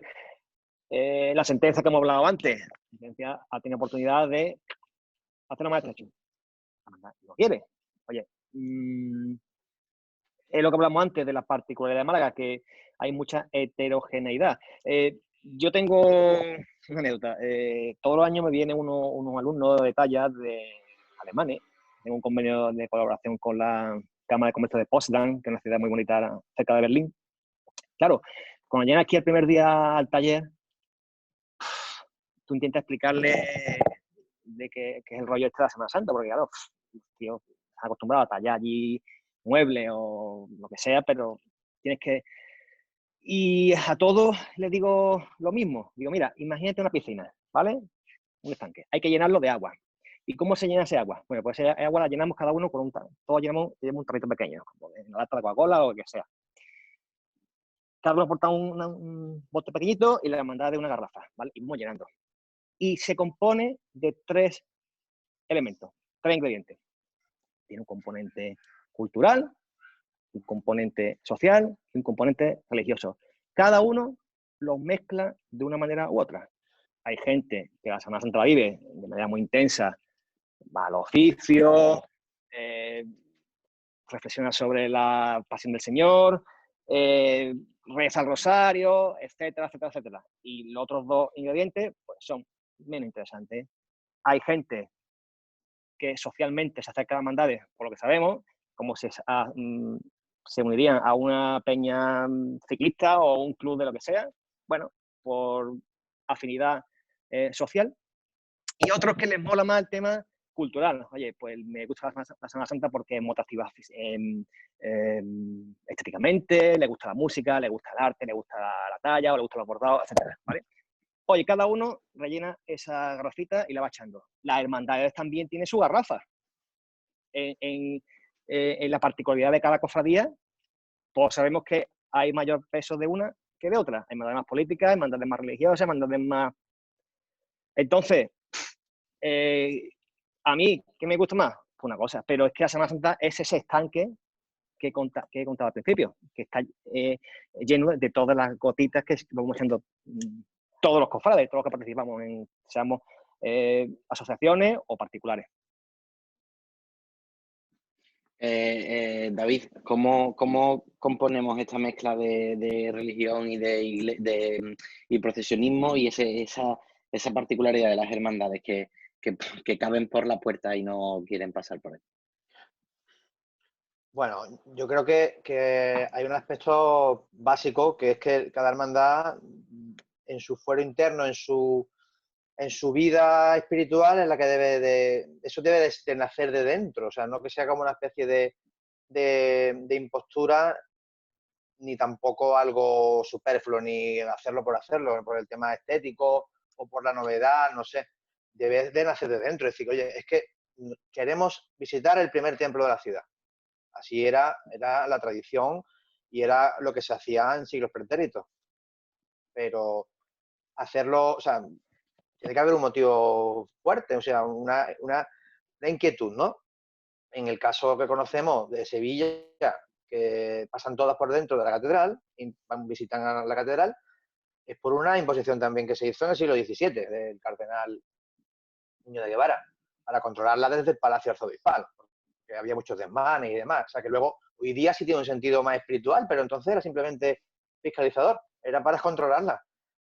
Yo creo que las hermandades, que sus tronos quepan, pero si no nace de ellos esa inquietud, es un hermano mayor o a lo mejor dice, oye, en la pollinica, que ha salido de dentro de la catedral, es que ha salido de dentro, pero deciden y han pasado por delante de la puerta, pero no quieren entrar o no tienen esa inquietud o ese deseo.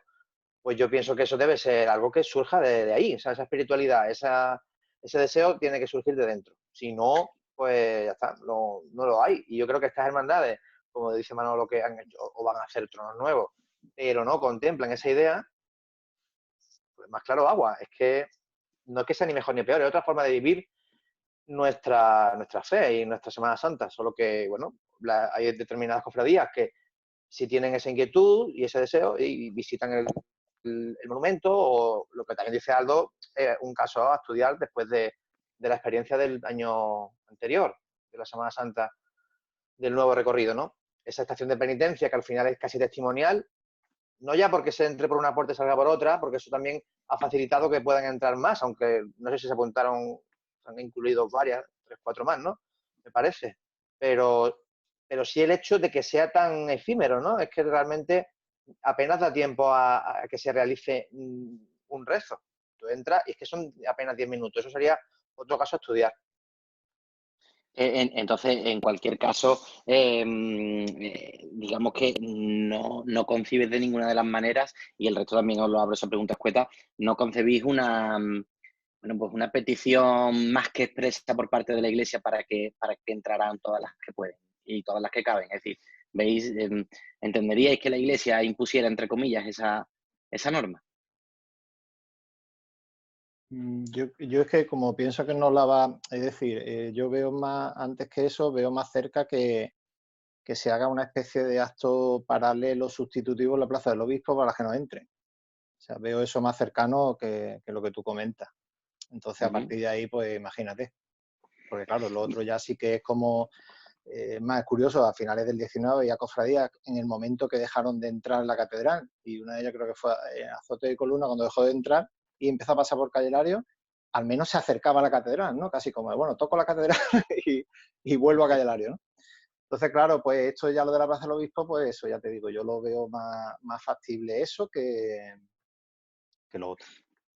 Pues si os parece, vamos a hacer un par de preguntas últimas que son dos temas, uno interesante y uno más generalista, que queremos que aportéis vuestro conocimiento, sobre todo en base a la historia vivida, a la historia más contemporánea, sobre todo al futuro y aplicado también al arte y viendo cómo estamos desarrollando la Semana Santa. Tenemos un caso particular que es el del mutilado, donde, bueno, no hay que explicar porque todos conocemos el estado actual, la situación, el proceso que se está llevando a cabo y el proceso también de, entre comillas, que se me permita con total positividad y cariño, pues ese reciclaje al que se está sometiendo a la corporación en general. Pero queda en el aire, que además ahora últimamente está muy de moda, pues ese tipo de actuaciones donde queda todo en el aire y no se sabe qué va a pasar realmente, queda por definir su papel en la Semana Santa actual y en la de las próximas décadas. ¿Cómo veis la situación actual y cómo creéis que es el encaje lógico de esta corporación cuando además ahora sucede pues que el Sagrario parece que va a estar un tiempo cerrado por sus obras, no sabemos cuánto tiempo, parece también que van a quedarse en la catedral, en general, apuntando a todas las áreas, ¿cómo veis el futuro y el presente de este grupo, de esta corporación? Y por supuesto su capacidad de procesionar o no y de recuperar esa casa agrupacionista que es San Julián. Aldo. Bueno, yo lo considero una gran noticia, sobre todo si la vuelta se produce con la restauración del Cristo, y yo considero de todas formas que es el inicio, ¿no? Lo que puede pasar de aquí a unos años, pues no lo sé, pues es que depende también de la propia corporación. Yo creo que en principio debería tener pleno encaje. No lo considero que debiera tener ningún problema, incluso podría, bueno, pues llegar para sumar, ¿no? Tanto si recuperan el antiguo trono, la antigua forma, pues sí, podría tener perfectamente su encaje. Y siempre, claro, con el requisito esencial, bueno, pues de que el Cristo estuviera completo, que eso ya la cofradía ha pasado por ahí, pero el encaje yo en principio, ya te digo, bien, pero es que depende de la propia cofradía pues, qué va a pasar aquí a 10 años. No lo sé. Manolo. Pues, que os digo, súper positivo, ¿vale? Que una hermandad como el Mutilado, a la que últimamente, bueno, de hecho, me he hecho estar hermano, o me han hecho, no sé cómo decir. Se reintroduzca en la Semana Santa, pues súper positivo, insisto. Y más que, fijaros, más que el tema estético que hay, poco voy a decir.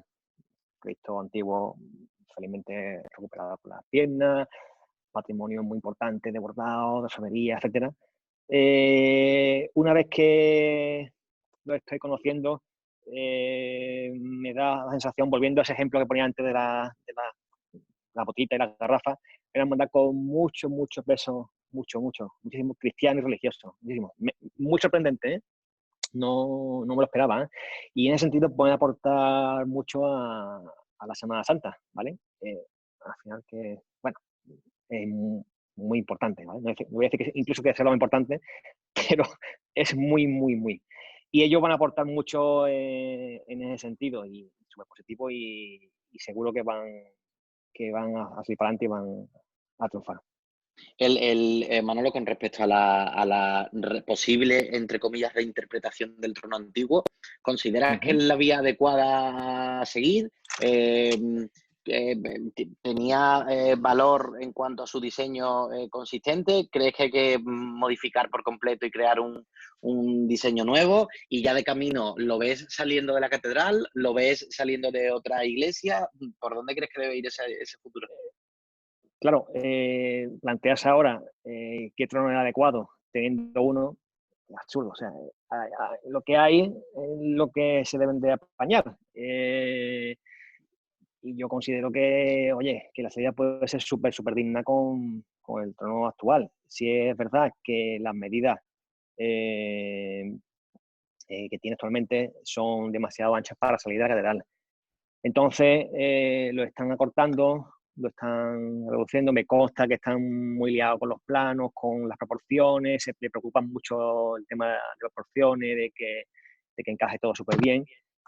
Y a mí, independientemente que en el futuro se pueda hacer un trono nuevo o no, la solución de salir con el actual y dándole la mayor dignidad posible me parece lo más acertado. Y sin duda, oye, si tuviera que votar, pues, la catedral sería un marco increíble para profesional, ¿no? ¿Qué voy a decir? David. Bueno, la decisión primero de la hermandad de naturalizar todo, pues es más que plausible, porque el pasado es el que tenía, el que hay, y eso no se puede cambiar, pero sí el adaptarse a los tiempos que estamos y el gesto ya de, entre comillas, sacrificar a su imagen, porque sí, es una restauración, pero era una decisión que la hermandad ha tomado y es muy valiente. Y además ha sido celebrada por todos los ámbitos cofradieros, ¿no? Y yo creo que el encaje sería el natural. Otra cosa es que después de yo no sé el estatus de la hermandad cuál es en este caso, respecto a los derechos que pudo tener, que ya creo que no los tendrá, en el ente de la agrupación, pues en el caso ese tendría que estar varios años haciendo algún tipo de acto penitencial profesional con sus imágenes o la imagen de Cristo en principio. Y ya después vería, claro, es que todo el mundo piensa como que el mutilador volvería mañana. Y claro, eso sabemos que ya no es posible. Entonces, y la hermandad lo sabe, porque yo tengo también, igual que Manolo, conoce a amigos dentro y nos consta que eso es así, que ellos saben que tendrían ese obstáculo primero, pero están cargados de ilusión. Y respecto al trono, también tengo conocimiento de la reforma que le están haciendo. Es verdad que teniendo y ahora mismo son pocos hermanos y los medios que tienen son los que hay, no hay otros. Embarcarse en un trono nuevo, eso sería para ellos, yo creo que ahora mismo inviable. Ya de por sí, esta readaptación o adaptación ya le supondrá evidentemente un coste. Y bueno, el trono es digno, estaba muy, muy bien conservado y a mí me impresionó verlo porque es un trono con mucha historia, ¿no? De la Semana Santa de Málaga y de una época que nada más que conocemos por fotos y por películas y bueno, era impactante, la verdad. Y espero que pronto puedan realizar ese primer acto penitencial con el Cristo y volver a las calles de Málaga. Pues si os parece, como colofón a este encuentro, a esta maravillosa charla donde hemos disfrutado de vuestro conocimiento y de vuestras opiniones y criterios, tenemos algo que comenzaba hace unos meses y que además se ha visto algo interrumpido, que era ese camino hacia el centenario que se presentaba en San Julián. Y tenemos relativamente en puertas, pues ese 21 de enero, donde comenzará esa gran celebración de los 100 años de la agrupación de cofradías que se quiere trasladar y ampliar pues a la celebración en sí de la Semana Santa de Málaga, de los últimos 100 años y de nuestra historia relativamente contemporánea. En ese sentido, es cierto que ya hemos podido conocer diferentes líneas de acción básicas, aún sin conocer el detalle, pero sí conocemos los nombres, conocemos que está Miguel Ángel Blanco, Carlos Ismael, todo capitaneado por Luis Merino Bayona, y un grupo bastante nutrido de personas que están trabajando en las diferentes áreas, donde sabemos que habrá desde exposiciones patrimoniales hasta, una gran procesión y diferentes actuaciones. Quiero que acabéis con un balance de estos 100 años y sobre todo qué esperáis de ese gran momento, de esos 100 años. ¿Qué esperáis? ¿Qué resumen hacéis de estos 100 años de Semana Santa de Málaga y qué queréis o qué esperáis de este aniversario, de este centenario de la agrupación? Empezamos con Aldo. El resumen, pues la Semana Santa que se empezó a gestar en los años anteriores al 21 y que tuvo, digamos, su constatación con la fundación de la agrupación, el origen de la Semana Santa de hoy, el origen, el nacimiento. Entonces, pues de ahí una importancia tremenda, ¿no? Y respecto de la celebración, pues ya solamente deseo que podamos celebrarlo. Es decir, que podamos celebrarlo con normalidad, no solamente nueva normalidad, sino con normalidad. Y que bueno, pues que se puedan asistir a los actos que están programados, a las exposiciones y sobre todo, bueno, pues que podamos tener procesiones en la calle en la Semana Santa de 2021. Manolo. Pues el balance de 100 años es que sin duda nos podemos sentir todos los que estamos aquí, los que están escuchando esta conferencia y los que ven la Semana Santa en general, súper afortunados porque estamos ahora mismo en la cúspide, ¿no? de un crecimiento bestial en todo y cada uno de los campos. Estamos en el mejor momento ahora, pero ojo, eso no tiene que quedarse ahí. O sea, en el puerto de montaña todavía queda mucho camino por recorrer. Sobre todo incidir bastante de parte del ayuntamiento, de la sociedad, de las cofradías, en el comportamiento del público. Yo veo mucha diferencia en el ambiente de, no sé, un Vía Crucis oficial que sale estudiante con un Lunes Santo. Pues hay que conseguir que el Lunes Santo tenga el mismo ambiente que, oye, yo no digo de ascetismo ni nada de eso, pero de ese respeto cofrade y saber estar, que vamos por muy buen camino, ¿eh? Oye, de la película del Tallefer, ahora, bueno, eso ni en sueño, pero que hay que seguir así y la verdad es que no sé cómo, sinceramente, está muy bien la teoría, pero no sabe cómo plantearla en la realidad. Pero bueno, insisto, de balance súper positivo, sentirnos afortunados y como dice Aldo, esperar que sobre todo pues todo se arregle el gran problema que tenemos en ciernes, tema sanitario, económico y que todo vuelva a la medida de lo posible a lo de hace unos meses. David, tú por último, ¿qué respuesta o qué análisis haces de estos últimos 100 años y qué esperas de esa celebración? Vamos a partir de la base de que se celebre todo y que se pueda celebrar todo si Dios quiere. ¿Qué esperas de ese centenario? Bueno, mi balance es similar al de ellos, porque creo que, como ha dicho Aldo, ha apuntado bien que la Semana Santa de Málaga, el origen en esa década de los 10, con esa revitalización del carácter procesionista que siempre que tuvo, que perdió y que luego recuperó, y sobre todo el esplendor que alcanzó a raíz de la creación de la agrupación. Luego, después de dos devastadores hachazos a lo que fue el patrimonio de las hermandades, incluso sus templos, sus sedes, todo, ninguna Semana Santa sufrió tanto como la de Málaga, eso nadie lo olvide nunca. Y ese resurgimiento hoy día pues deberíamos de sentirnos plenamente orgullosos por lo que hicieron nuestros antepasados, abuelos, padres, todos, para que esos granitos de arena, esa cantimplora, como he dicho Manolo, que se iba llenando la piscina, porque fueron poniendo uno a uno, para que hoy lleguemos a disfrutar de esta gran Semana Santa que, como dice también él, Manolo, está quizá en el punto álgido, ¿no? Esperemos que esa curva no, como dicen, que no sea meseta y sigamos subiendo. Y respecto al centenario, pues lo mismo. Pues creo que el proyecto es muy ambicioso, es completo, no se deja ninguna hermandad ni a ninguna imagen olvidada, se van por lo que sé, a darle protagonismo y su sitio a cada una de ellas y a cada cofradía. Y ojalá que podamos por lo menos vivirlo presencialmente, que significaría que todo esto, esta pesadilla ha pasado a mejor vida. Bueno, pues en primer lugar desde Dazfari agradeceros que participéis en este encuentro digital.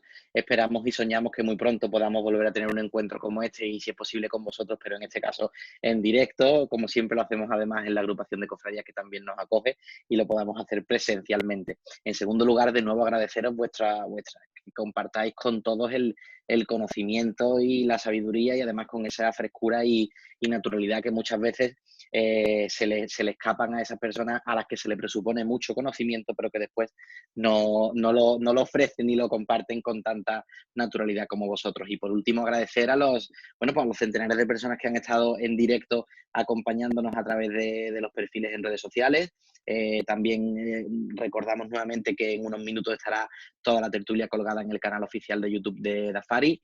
Gracias a los que nos habéis visto, gracias a vosotros, a las 3 personas que habéis participado en esta mesa redonda, y os emplazamos, no sabemos si a nuevos encuentros digitales, si Dios quiere y todo va bien, a lo mejor no haya más, puesto que ya estaremos en esta nueva era y podamos celebrarlos de otra manera, pero mientras tanto, deciros que Dafari siempre estará presente con esos hombres de trono y con los cofrades de la ciudad de Málaga, y que además muy pronto también pues tendremos otros proyectos y otras ilusiones para compartir con vosotros. Así que muchas gracias, y muchas gracias a Aldo, Manolo Toledano y David Barea. Gracias. Muchas gracias a vosotros. Gracias.